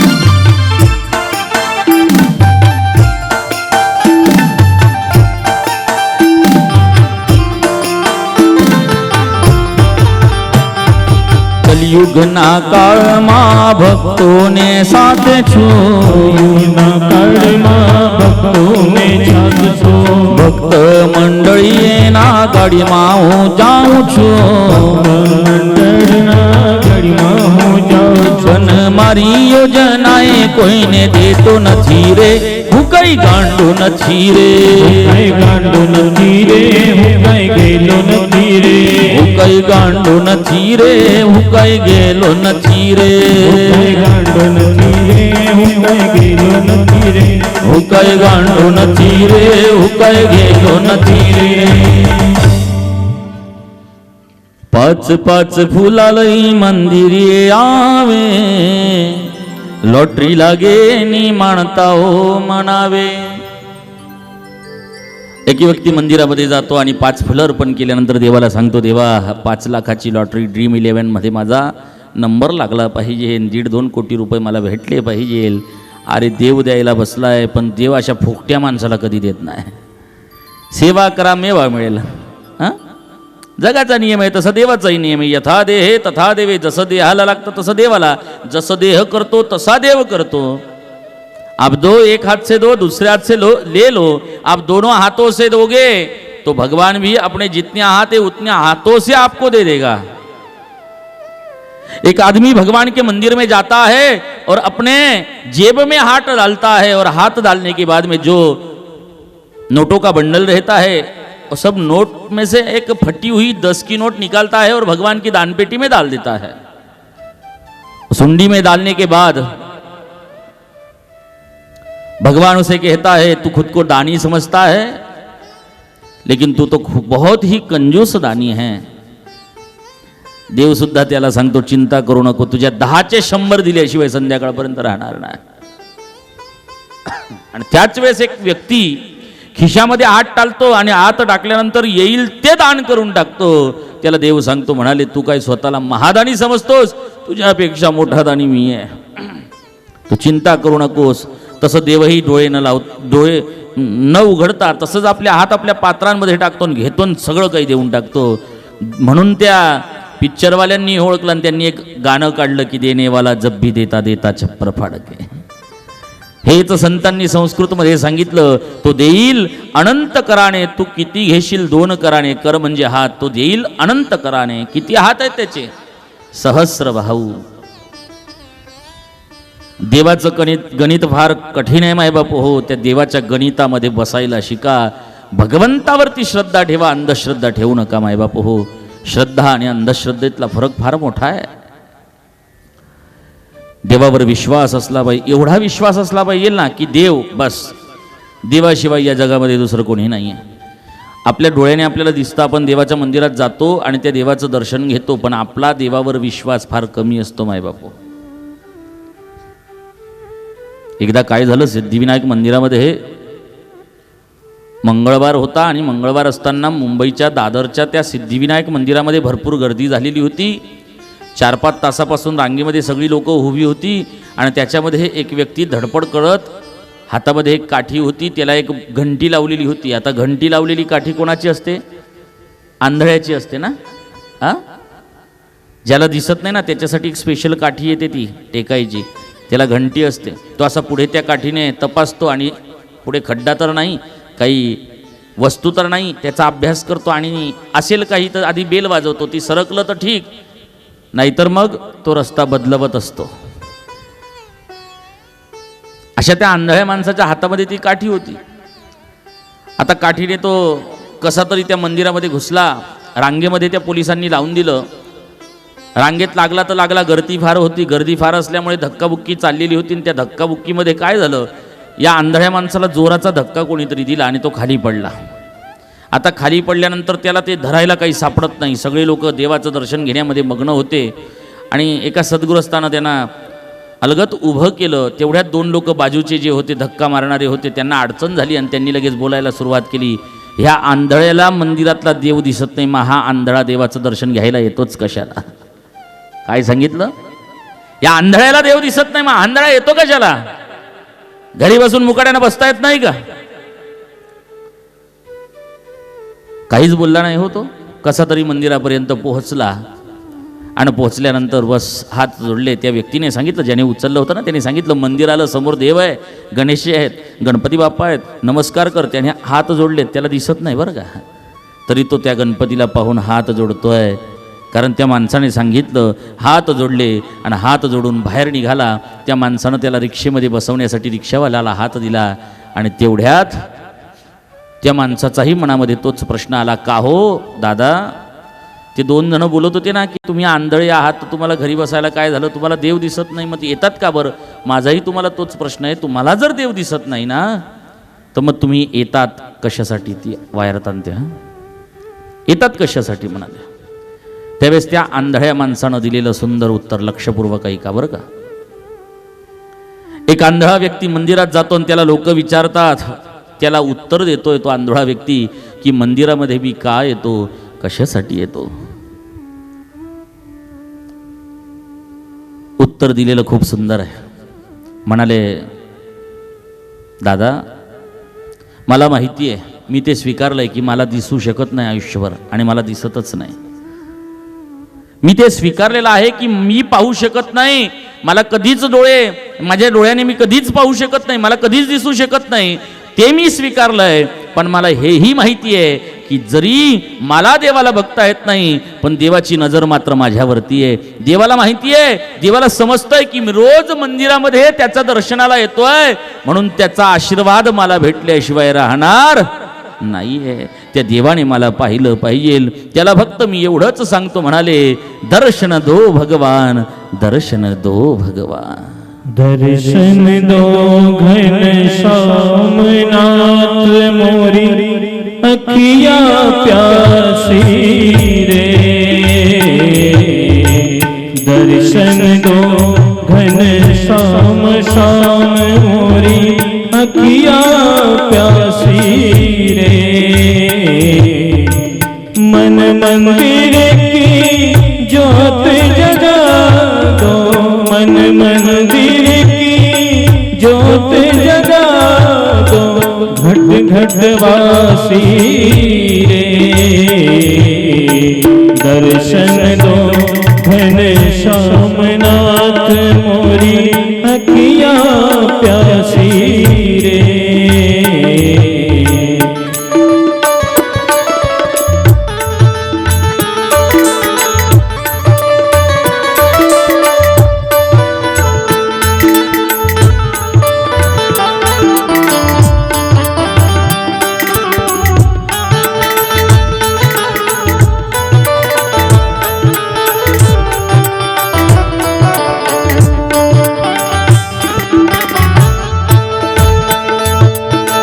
द्वार दया का जब तू खोले, द्वार दया का जब तू खोले, पंचम सुर में गूंगा बोले। अंधा देखे लंगड़ा चले कर, अंधा देखे लंगड़ा चले कर, पहुँचे काशी रे। दर्शन दो घन श्यामनाथ मोरी अखिया प्यासी रे। दर्शन दो घन एकदा आमच्या कलाकारांसाठी जोरदार टाळी झाली पाहिजे, केली पाहिजे. दर्शन दो घनश्याम. अरे भगवंताचं दर्शन होणार असेल ना तर आंधळा पण पाहायला लागतो आणि गुंगा बोलायला लागतो. मुक्याच्या मुखामध्ये शब्द येऊन जातात, आंधळ्याच्या डोळ्यामध्ये दिव्य दृष्टी येऊन जाते, लंगड्याच्या पायामध्ये ताकद येऊन जाते. ही भगवंताच्या दर्शनाची ताकद आहे. अहो मला जरी दिसत नाहीये, देवाला मी दिसतोय. कदाचित देव मला पाहतोय की एक आंधळा माझ्या दर्शनासाठी येतो पण त्याला दिसत नाही. आणि ह्याच आशेनं, याच श्रद्धेनं आणि हाच विश्वास ठेवून माझ्या भगवंताच्या दर्शनाला मी येतोय, जेणेकरून भगवान मला ते देऊन टाकेल तर खूप बरं होईल. जेणेकरून मी आंधळा असताना देवाचं दर्शन घेऊ शकत नाही, देवाने मला दिलंच ना तर माझ्या या गणेशाचं, गणपतीचं दर्शन मला घेता येईल. काय गोड भाव आहे त्या आंधळ्या माणसाचा. आणि ही सत्य घटना आहे माय बाप, ही खोटी नाही आहे. मी का पेपरामध्ये वाचलेली घटना आहे, सत्य घटना आहे. म्हणून श्रद्धा आणि विश्वास ठेवा. श्रद्धा विश्वासाशिवाय भक्ती जागृत होत नाही आणि भक्तीशिवाय भक्त पद प्राप्त होत नाही. भक्ताला भगवंताची भेट घडू शकत नाही. बाळध्रुवाच्या सगळ्यात आधी मनामध्ये जर विचार आला तो म्हणजे आईनं सांगितलं, सावत्र आईनं, की माझ्या उदरी तुला जन्म घ्यावा लागेल. आणि तसाच आपल्या आईकडे पळत आला ना आईला विचारतो, आई देव कुठे आहे ग? आई मला देवाची भेट घ्यायची आहे, मला देवाचं दर्शन घ्यायचं आहे, कारण हे सगळं देवाच्या हातात असं तू म्हणते ना, मला देवाला भेटायचंय. आणि आज आई सांगते, बाबा देव लांब जंगलामध्ये राहतो, लांब जंगलात राहतो. हे शब्द ऐकले, कुठलाही विचार केला नाही. आईच्या शब्दांवर एवढा विश्वास होता की बस त्याने घर सोडलं. माय बाप बोला राधे राधे राधे राधे राधे राधे. थकून जातात ना तुम्ही. तुम्हाला माहिती आहे का, कुठल्याही एका शब्दाचा आघात झाल्याशिवाय त्या शब्दाचा परिणाम पाहायला भेटत नाही. बोला राधे राधे. तुम्ही म्हणाल महाराज जोरानं बोलायला लावता, मोठ्याने बोलायला लावतात, काय कारण आहे? तुमच्या घरी ब्राह्मणदादा येतात ना, ते ब्राह्मणदादा मंत्र कसे बोलतात? जोरजोरात बोलतात. कोणताही ब्राह्मण गुणगुण गुणगुण करणार नाही, कारण गुणगुण केल्याने त्याचा फायदा होत नाही. एकेका मंत्राचा, एकेका शब्दाचा आघात झाल्याशिवाय त्या मंत्राचा प्रभाव आपल्याला दिसत नाही. शब्द आघात करतात. काही शब्द पॉझिटिव्ह एनर्जी क्रिएट करतात तर काही शब्द हे निगेटिव्ह एनर्जी क्रिएट करत असतात. बोला राधे राधे. तुम्हाला थोडंसं सोपं समजायला सोपं करून देतो की शब्द किती महत्त्वाचे आहेत आणि ते कसे बोलले पाहिजे, कोणता शब्द कधी कसा काय बोलायचा. आता तुम्ही भांडण करतायत आणि भांडण करता करता असं कराल तर त्याचा फायदा होईल का? भांडण करायच्या वेळेस आवाज कसा निघाला पाहिजे? जोरानं, जोरात की नाही? भांडण जसं करताय तसं जोरात शब्द निघाले पाहिजे, तेव्हा त्या भांडणाचा परिणाम होतो. एवढं नाही.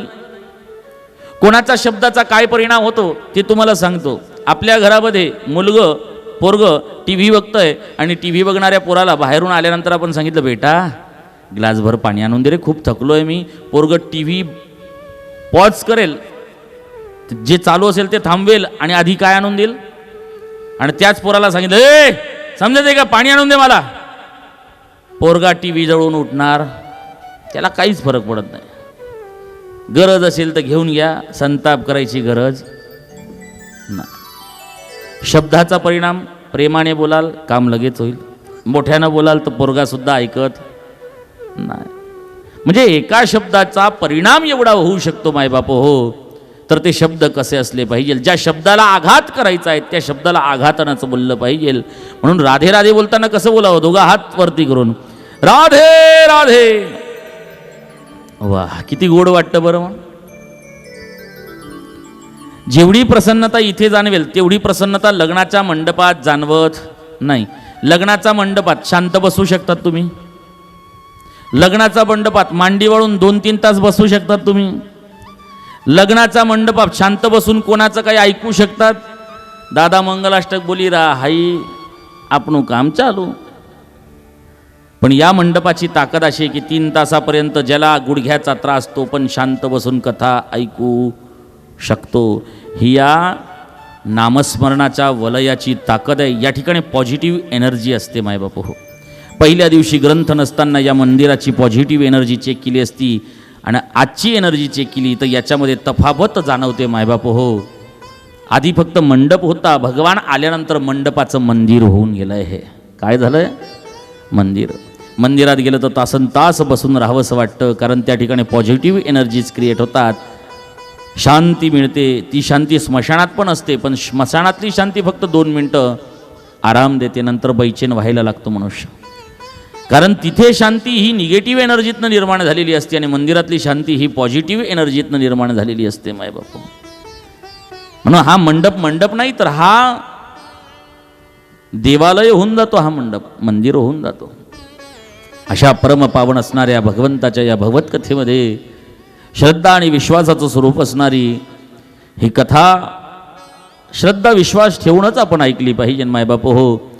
बाळध्रुव सुद्धा आपल्या आईवरती श्रद्धा विश्वासानं पाहतोय आणि आईकडं हे पाहत असताना आईनं सांगितलं, लांब जंगलामध्ये देव राहतो रे. एवढे शब्द ऐकले आणि बस घर सोडून निघून गेला. देवाला शोधतोय. वाघाला विचारलं तुम्ही देव आहात का, सिंहाला विचारलं तुम्ही देव आहात का, म्हणाले मी देव नाही. ज्याला पाहावं त्याला विचारावं तुम्ही देव आहात का, आणि प्रत्येकानं सांगावं की आम्ही देव नाही. बाळध्रुवाला एवढी समज नव्हती की देव सहज भेटत नाही. बाजारामध्ये गेलो, साखर पाहिजे असेल तर 50 रुपये दिली की लगेच साखर भेटते. काजू कतरी पाहिजे असेल 500 रुपये दिले की अर्धा किलो काजू कतरी लगेच भेटून जाते. बाजारामध्ये गेलं, पैसे दिले म्हणजे सगळं काही भेटतं, फक्त त्याचा भाव द्यायला लागतो.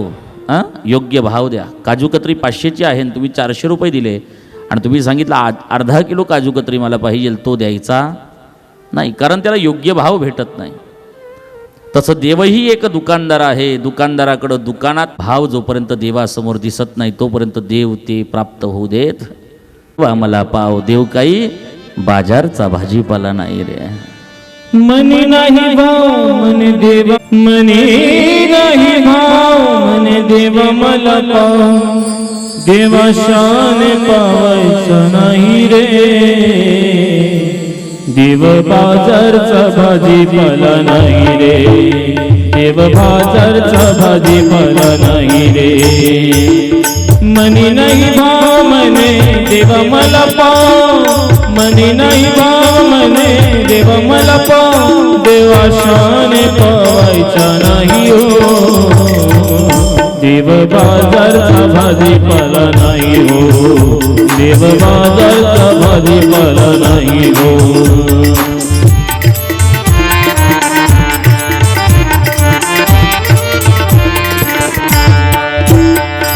दगडाच्या देव त्याला वरणाचा भेव. दगडाच्या देव त्याला वरणाचा भेव. लाकडाचा देव त्याला अग्नीचा भेव, लाकडाचा देव त्याला अग्नीचा भेव. देव शान पावायचा नाही रे, देव बाजारचा भाजीपाला नाही रे, देव बाजारचा भाजीपाला नाही रे, देव बाजारचा भाजीपाला नाही. देव बाजारचा भाजीपाला नाही रे, पाव देवाशाने पावायचा नाही रे, देव बाजारचा भाजीपाला नाही रे. मनामधला भाव देवाला प्राप्त करून देत असतो मायबापो हो. म्हणून मनामध्ये भाव उत्तम असला पाहिजे. देवाला भेटण्याविषयीचा भाव हा उत्तम द्रुहाचा मध्ये होता आणि त्याचमुळे त्याला उत्तम गुरुची प्राप्ती झाली मायबाप हो. नारदांची भेट होते. अरे बाबा तू देवाला प्राप्त करायला निघालायस, अरे योग्य साधन असल्याशिवाय तुझ्या ध्येयापर्यंत तू पोहोचू शकत नाही. आपल्याला मुंबईला जायचं असेल तर मुंबईची ट्रॅव्हल्स किंवा रेल्वे पकडल्याशिवाय मुंबईला आपण पोहोचू शकत नाही. तुम्हाला मुंबईला जायचं आहे आणि तुम्ही तळोद्याला येणाऱ्या गाडीमध्ये बसलात तर तुम्ही तळोद्यालाच पोहोचणार, मुंबईला पोहोचू शकत नाही. तुम्हाला देवापर्यंत पोहोचायचं असेल तर तो देव ज्या ठिकाणी आहे ना त्या ठिकाणी पोहोचवण्यासाठीचं योग्य साधन आणि या साधनाचा वापर आपण केला पाहिजे. योग्य साधन असल्याशिवाय आपण भगवंतापर्यंत पोहोचू शकत नाही ना, आपल्या ध्येयापर्यंत पोहोचू शकत नाही ना. नारदांनी ते सांगितलं, तुझं साधन चुकतंय म्हणाले. तू प्रत्येकाला विचारत फिरतोय तुम्ही देव आहात का? रे देव असाना भेटायचा नाही रे. देवाला भेटायचं असेल तर योग्य साधन असलं पाहिजे. आणि भगवंत भेटीसाठी सगळ्यात मुख्य आणि योग्य साधन जर काही असेल तर भगवंताचं नाम आहे मायबापू. काय उद्याच्या दिवसाला आपण नाममहात्म्यावरती वेळ मिळेल तर बोलूया. देवाचं नाम भगवंतापर्यंत पोहोचवण्याचं कार्य करत असतं. द्वादशाक्षरी मंत्र दिला बाळद्रुहाला. नारदांनी उपदेश केला की जा या मंत्राचा जप कर. म्हणाले ओम नमो भगवते वासुदेवाय. मंत्र दिला. या नाममंत्राचा साधनेला बसला. हे योग्य साधन समजलं त्याने आणि योग्य साधन समजून भगवंत भेटीची तळमळ, भगवंत भेटीचा उत्तम भाव त्याच्या मनामध्ये होता. आणि बघा काही कालातच भगवंताची भेट बाळद्रुहाला होते मायबाप. मी तुम्हाला सांगून गेलो की आपण म्हाताऱ्या वयामध्ये येऊन जातो तरी देवाचं दर्शन आपल्याला कधी होत नाही. त्याचं कारण काय? कारण आपलं साधन चुकतं मायबाप. ज्या साधनामध्ये आपल्याला बसायचं आहे ना, हरिनामाच्या त्या गाडीमध्ये आपल्याला बसायचं आहे, ती गाडी एक एक एक एक स्टेशनवरती थांबणार आहे. आणि त्या एक एक स्टेशनवरती थांबताना ज्याला जिथे उतरायचं आहे तिथे त्याला उतरता येणार आहे. त्याच्यासाठी नाम रूपी गाडी पाहिजे मायबापू. नामस्वरूपी गाडी असली पाहिजे. बाळद्रुहाने योग्य गाडी पकडली, त्यामुळे भगवंतापर्यंत तो पोहोचू शकला. द्वादशाक्षरी मंत्राचा जप केला आणि भगवंताची प्राप्ती झाली. आता भगवंत प्राप्त झाला म्हणजे या जगामध्ये दुसरं काहीही त्याच्या समोर मोठं नाही आहे मायबाप हो. भगवंतासमोर सगळ्या गोष्टी अंश मात्र होऊन जात असतात. ज्यानं भगवंताला प्राप्त केलं त्याला या जगातल्या कोणत्याही गोष्टीवरचं प्रेम हे दिसत नाही, त्याला फक्त भगवत प्रेम दिसतं मायबापू. म्हणून त्या बाळद्रुहानं देवाला सांगितलं, देवा मला काहीच नको पण तुम्ही सांगतायत ना म्हणूनच तेवढ्यासाठी मला जर काही द्यायचं असेल तर मला अशी जागा द्या की ज्या ठिकाणाहून मला कोणी उठवू शकत नाही. देवाना आशीर्वाद दिला मायबापू हो. भगवंताची भेट, या भेटीसाठी कारण श्रद्धा आणि विश्वास ठरलेत. आपल्या आईवरती सुद्धा आणि आपल्या गुरूंवरती सुद्धा. गुरु म्हणजे नारद मुनी. जीवनामध्ये उत्तम गुरुची संगत ही भगवंतापर्यंत पोहोचवू शकते, कारण तेच साधनाची बाजू सांगत असतात. बाळद्रुहाने आपल्या आईवरती सुद्धा विश्वास ठेवला आणि श्रद्धा ठेवली आणि आपल्या गुरूंवरती सुद्धा श्रद्धा आणि विश्वास ठेवला. आपल्या या दोघं गोष्टी कमकुवत आहेत.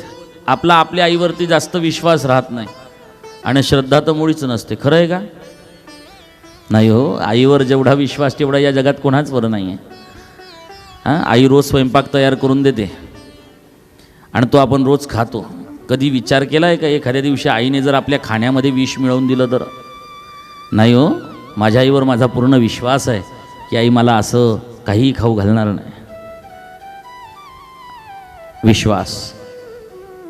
तसं गुरुवर सुद्धा श्रद्धा आणि विश्वास असला पाहिजे ना. मला आवर्जून सांगावं असं वाटतं की गुरुवरचा श्रद्धा विश्वास मात्र कुठेतरी आपला डगमगतो काही वेळा. आपल्या गुरुवर कोणी विटंबनात्मक काही बोललं असेल तर त्या गुरुला सोडून दुसऱ्या गुरुला पकडतो मायबापो आपण. जीवनामध्ये दोन प्रकारचे गुरु तुम्हाला आवर्जून सांगतोय. एक दीक्षागुरू असतात आणि एक शिक्षागुरू असतात. शिक्षागुरू जीवनामध्ये असंख्य असू शकतात, पण दीक्षा ज्याने गळ्यात माळ टाकली असेल आणि ज्याने कानामध्ये मंत्र दिला असेल तो गुरु फक्त जीवनात एकच करा. एकाच गुरुची माळा गळ्यामध्ये घाला, 10 गुरूंची माळा गळ्यात घालू. बोला राधे राधे. गुरु जीवनात फार महत्वाचा आहे ना. कारण गुरु काय आहे? गुरु मेरी पूजा गुरु गोविंद, गुरु मेरे पार ब्रह्म गुरु भगवंत. गुरु मेरी पूजा गुरु गोविंदम, गुरु मेरा पार ब्रह्म गुरु भगवंतम. दोघा हाताने टाळीची सेवा करायची आहे.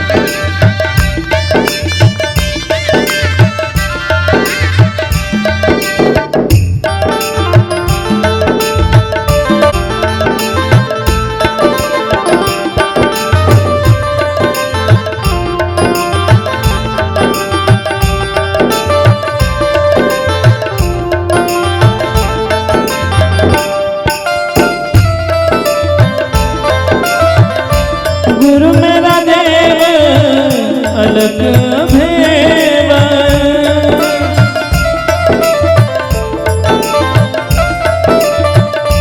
गुरु मेरा देव अलग भेव. सर्व पूज चरण गुरु सेवो. गुरु मेरी पूजा गुरु गोविंदम, गुरु मेरा पार ब्रह्म गुरु भगवंता. गुरु मेरी पूजा गुरु गोविंदम, गुरु मेरा पार ब्रह्म गुरु भगवंतम. गुरु महाराज गुरु जय जय पर ब्रह्म सद्गुरु. महाराज गुरु जय जय पर ब्रह्म सद्गुरु.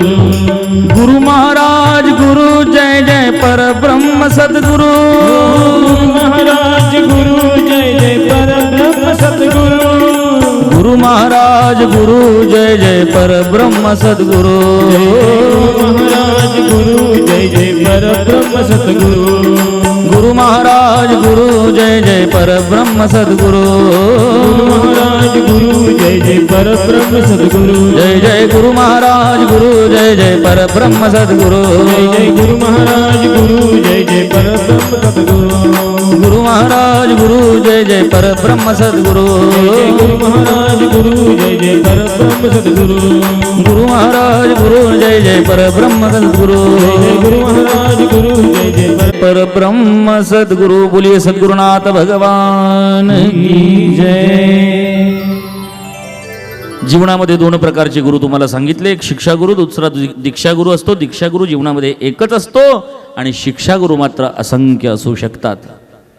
लहानपणापासून म्हातारपणापर्यंत असंख्य गुरु भेटतात. ते शिक्षागुरु. आपली आई असते. आई आपल्याला लहानपणापासून काहीतरी शिकवत असते. आई पहिली गुरु सांगितली आहे. बाप असतो तो बापही गुरु असतो. आपले नातेवाईक आपल्याला भेटतात, काहीतरी शिकवतात जगण्यायोग्य, तेही आपले गुरु आहेत. कॉलेजमध्ये जातो, शाळेमध्ये जातो, शाळेत गुरु भेटतात, कॉलेजमध्ये गुरु भेटतात, तेही आपल्याला असंख्य गोष्टी शिकवतात. ज्याच्यानं आपलं पोट भरतं तेही आपले गुरु आहेत. नोकरी लागते, नोकरी लागल्यानंतर जॉब लागतो, जॉब लागल्यानंतर बस त्या जॉबमध्ये आपले वरिष्ठ अधिकारी असतात, हे आपल्याला बरंच काही शिकवतात. ते काय असतात? काय असतात? गुरु असतात. हे कोणते गुरु झाले? दीक्षा गुरु ना? हां, नाही, शिक्षा गुरु, बरोबर, तुमचं लक्ष आहे म्हणजे. कोणते गुरु? हे शिकवतात, हे फक्त शिकवतात कसं वागायचं, कसं वागायचं, जगाशी कसं लढायचं. नोकरी मिळाली का छोकरी मिळते, बरोबर का? नोकरी मिळाली म्हणजे छोकरी मिळते, लग्न होतं. हां, ती पण गुरु असते ना, बायको गुरु असते का हो? ती एकमेव अशी दीक्षा गुरु आहे, ती एकमेव अशी दीक्षा गुरु आहे की ती कान फुकते. हां, माफ करा माय बाप हो, पण अशा काही गोष्टी घडताना मी पाहिल्यात की कधीतरी आपल्या नवऱ्याच्या कानामध्ये सांगावं की मला तुझ्या आईबापांसोबत राहायचं नाहीये, मला त्यांच्यापासून विभक्त कर आणि एका गावामध्ये राहून दुसरं घर घ्यायचं आणि त्या घरामध्ये राहायचं. यालाही फुकणंच म्हणतात ना, कान फुकणं म्हणतात ना याला. हे तर शिकवतेच ना. का हो, मला सांगा, ज्या मायबापाने जन्म दिलेला आहे त्या मायबापाला सोडून त्या मुलाला राहणं किती कठीण असेल. काही कारणं वेगळे असतात, पण भांडणं करून घरातनं बाहेर निघणं योग्य वाटतं का तुम्हाला?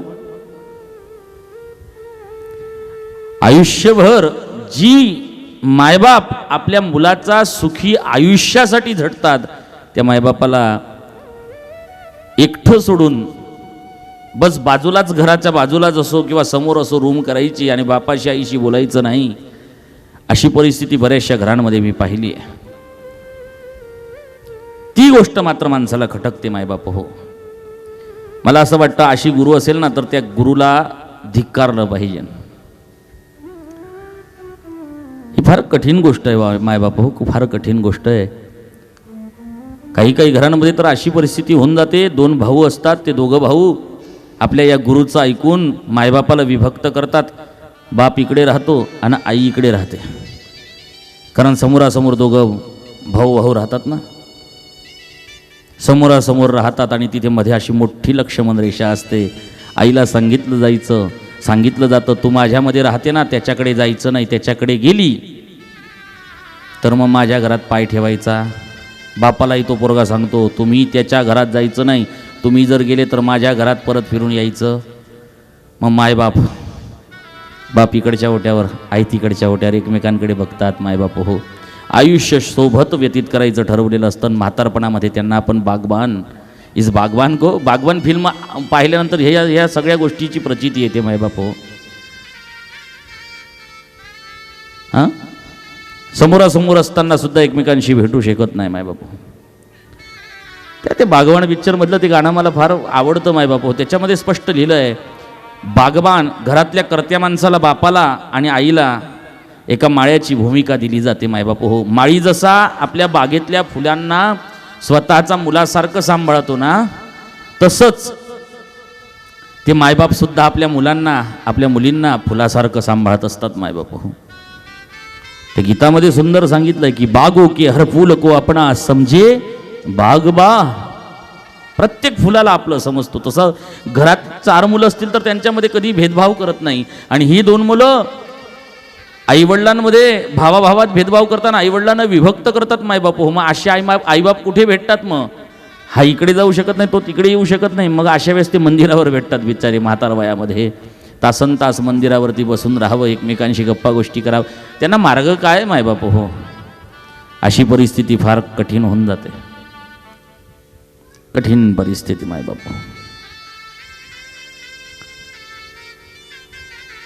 अशा कान फुकणाऱ्या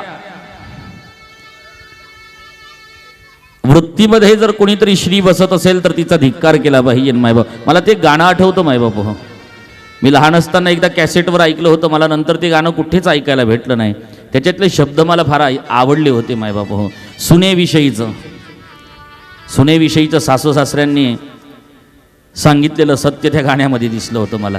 काय होतं ते प्रॉपर स्केल.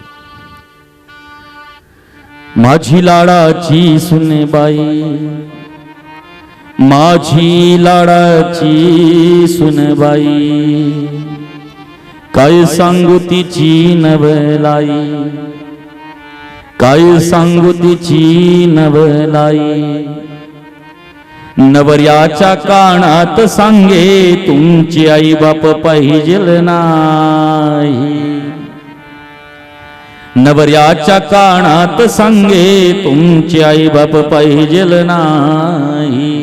अशा वेळेस आई बापाची परिस्थिती काय असते? अरे जित्यापणी मरण आमचं, अरे जित्यापणी हे मरण आमचं, आम्ही डोळ्यानं पाहिलं र, पाहिलं र, पाहिलं र. आणि लगीन झाल्यावर माय बाप सोडून पोरग एकला राहिलं र. झाल्यावर माय बाप सोडून पोरग एकला राहिलं. आणि लगीन झाल्यावर माय बाप सोडून पोरग एकला राहिलं र. लगीन झाल्यावर माय बाप सोडून पोरग एकला राहिलं.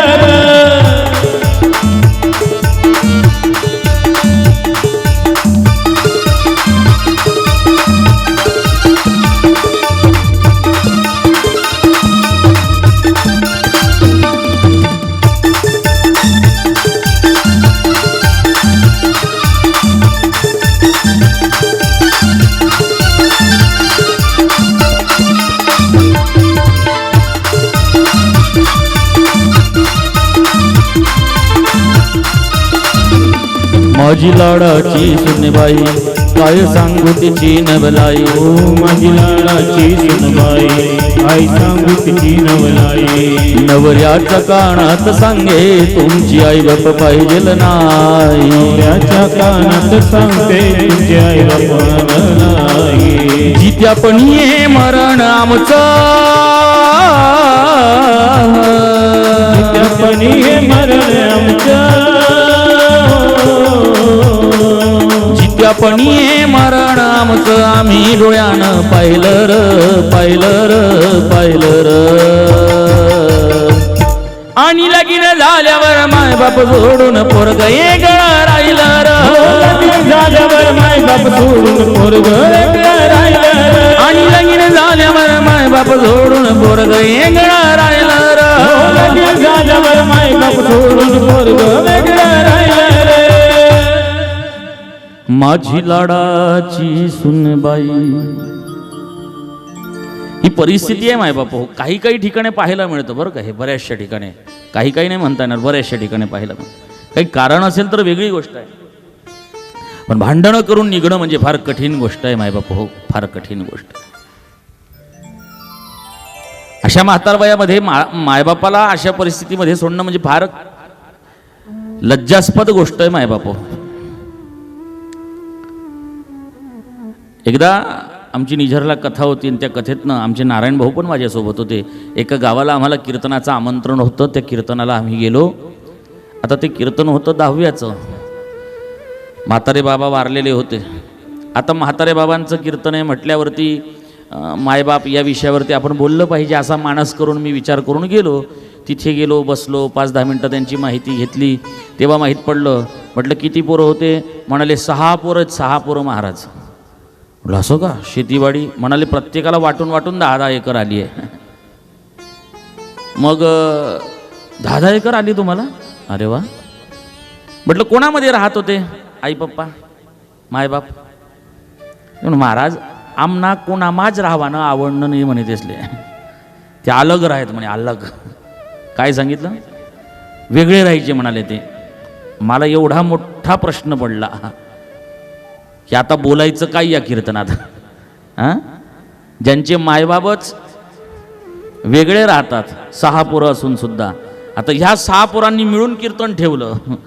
हां, आता बोलायचं काय? मायबापाचा सांभाळ कसा करायचा, काय करायचं हे बोलायचं का? हां, मायबाप काय असतात हे सांगायचं का? मला माहिती आहे असं जर बोललो तर मला शेवटी पाकिटच भेटणार नाही. हां, परिस्थिती कठीण आहे मायबाप. काही काही ठिकाणी स्वार्थासाठी सांभाळलं जातं मायबापाला. आणि मी आवर्जून सांगतो म्हाताऱ्या माणसांना, आपल्या पोरांच्या नावावर कधीच इस्टेट करू नका. एकदा सह्या केल्या हां, ते कोणत्या तरी एका कंपनीचं कॅमेरा चालू आहे म्हणून त्या कंपनीच्या मालकात कंपनीचं नाव नाही सांगत, पण फार मोठी कपड्याची कंपनी आहे आणि मोठी कपड्याची कंपनी आहे. त्याचा मालक होता, त्याची मोठी प्रॉपर्टी होती, मोठ्या मोठ्या मिल्स होत्या, नावाजलेली कंपनी आहे. आणि त्याने काय केलं, सगळा व्यवहार आपल्या पोराला देऊन टाकला, सह्या बिया करून मोकळा झाला. मला 1 रुपया बँकेच्या अकाउंटवरती नको आहे, सगळं तुझ्याकडे राहू दे, मला लागेल तेव्हा मागत जाईल. याने सह्या तर करून दिल्या आणि 3ऱ्याच महिन्याला बापाला राहायला सुद्धा जागा राहू दिली नाही, बापाला घरातून हाकलून दिलं त्या पोराने. ही सत्य घटना आहे. कॅमेरा चालू आहे म्हणून त्या कंपनीचं नाव नाही मी तुम्हाला सांगणार, पण ही सत्य घटना आहे. आता केस चालली आहे, त्या बापाने पोरावर केस टाकली आहे की हे सगळं माझं असताना सुद्धा माझ्या मुलाने मला ते दिलं नाही. म्हणून मी आवर्जून सांगतो, कधी व्यवहार द्या परंतु नावावर कधीही करून देऊ नका. जोपर्यंत सह्या होत नाही तोपर्यंत पोरग सोडणार नाही. बोला राधे हे राधे. ही परिस्थिती आहे मायबाप, ही परिस्थिती आहे. तसा आपल्या समाजामध्ये खूप आनंद वाटतो या गोष्टीचा अभ्यास करताना. एक आदर, सासू सासऱ्यांचा जो आदर आहे तो पाहायला मिळतो मायबाप. हो, डोक्यावरचा पदर बाजूला जात नाही. नव्हे नव्हे कोणी 4 पाहुणे आले असतील, 4 पाहुण्यांचा नमस्कार घातल्यानंतर सासू सासऱ्यांचा नमस्कार केल्याशिवाय ती सून घरात जात नाही मायबाप. हो, हा आदर फक्त आपल्या समाजामध्ये पाहायला मिळतो मायबाप. आणि आनंद वाटतो मला या गोष्टीचा की ही परिस्थिती जी मी तुम्हाला विश्रुत केली ना, ती परिस्थिती आपल्या ठिकाणी नाही आहे मायबाप. म्हणूनच म्हणतोय गुरु हे शिक्षा गुरु सांगितले बरं का मी तुम्हाला. हे कोणते सांगितले? हे शिक्षा गुरु सांगितले. मग दीक्षा गुरु कोण असतो? जो माळा टाकतो गळ्यामध्ये आणि जो कानमंत्र देतो, गुरुमंत्र देतो कानामध्ये, तो गुरु म्हणजे दीक्षा गुरु मायबाप. हो, म्हणून अशा दीक्षा गुरुला करताना, दीक्षा गुरु करीत असताना विचारपूर्वक करा मायबाप. हो, ते सांगितलं ना, पाणी पिना छान के और गुरु करना जान के. बोला राधे राधे. काय सांगितलंय? पाणी पिना छान के और गुरु करना जान के. आजचं असं एकही घर नाही आहे की ते फिल्टर केल्याशिवाय पाणी पित नाही. साधं पाणी पिताना आपण फिल्टर पितो, तर गुरु करताना किती विचार केला पाहिजे. गुरु करताना सुद्धा विचार केला पाहिजे मायबाप. हो, असा हा परमगुरु ध्रुवाच्या जीवनामध्ये आला नाही. ध्रुवाच्या जीवनात आलेल्या त्या गुरुने ध्रुवाचं जीवन कृतकृत्य केलं. भगवंताचं दर्शन झालं ना, भगवंतांना आशीर्वाद दिला मायबाप. हो, राजा परीक्षितानं गंगेकाठी येऊन हात जोडलेत आणि प्रश्न विचारला. म्हणाले, या ध्रुवाच्या वंश विस्ताराची कथा मला सांगतात का? तेव्हा सुत म्हणतात, शौनका मैत्रिय म्हणतात, विदुरा शुकाचार्य म्हणतात, राजा 2 मिनिटं आपण भजन करूया आणि भजनानंतर बाळ ध्रुवाच्या वंश विस्ताराची कथा तुला ऐकायची, तू ती शांतपणे श्रवण करण्याचं आहे. पण तत्पूर्वी 2 मिनिटं ताट बसायचं, हाताची टाळी आणि मुखातून देवाचं नाव घेत भगवत नाम चिंतन करूया आणि त्यानंतर पुढील कथेकडे आपण वळूया. विठ्ठल माझा माझा माझा माझा माझा, विठ्ठल माझा मी विठ्ठलाचा. विठ्ठल माझा माझा माझा माझा माझा, विठ्ठल माझा मी विठ्ठलाचा.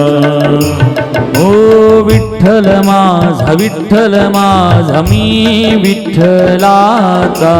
विठ्ठल माझा मी विठ्ठलाचा. विठ्ठल माझा मी विठ्ठलाचा. विठ्ठल माझा मी विठ्ठलाचा. विठ्ठल माझा मी विठ्ठलाचा. विठ्ठल माझा मी विठ्ठलाचा. विठ्ठल माझा मी विठ्ठलाचा. विठ्ठल माझा मी विठ्ठलाचा. विठ्ठल माझा माझा माझा, विठ्ठल माझा मी विठ्ठलाचा. विठ्ठल माझा माझा माझा माझा विठ्ठला दोघा हात वरती करून टाळीची सेवा करायची आहे. ज्याला हात दिलाय त्याने वरती करायची आणि टाळी वाजवायची. हात वरती करून सगळ्यांनी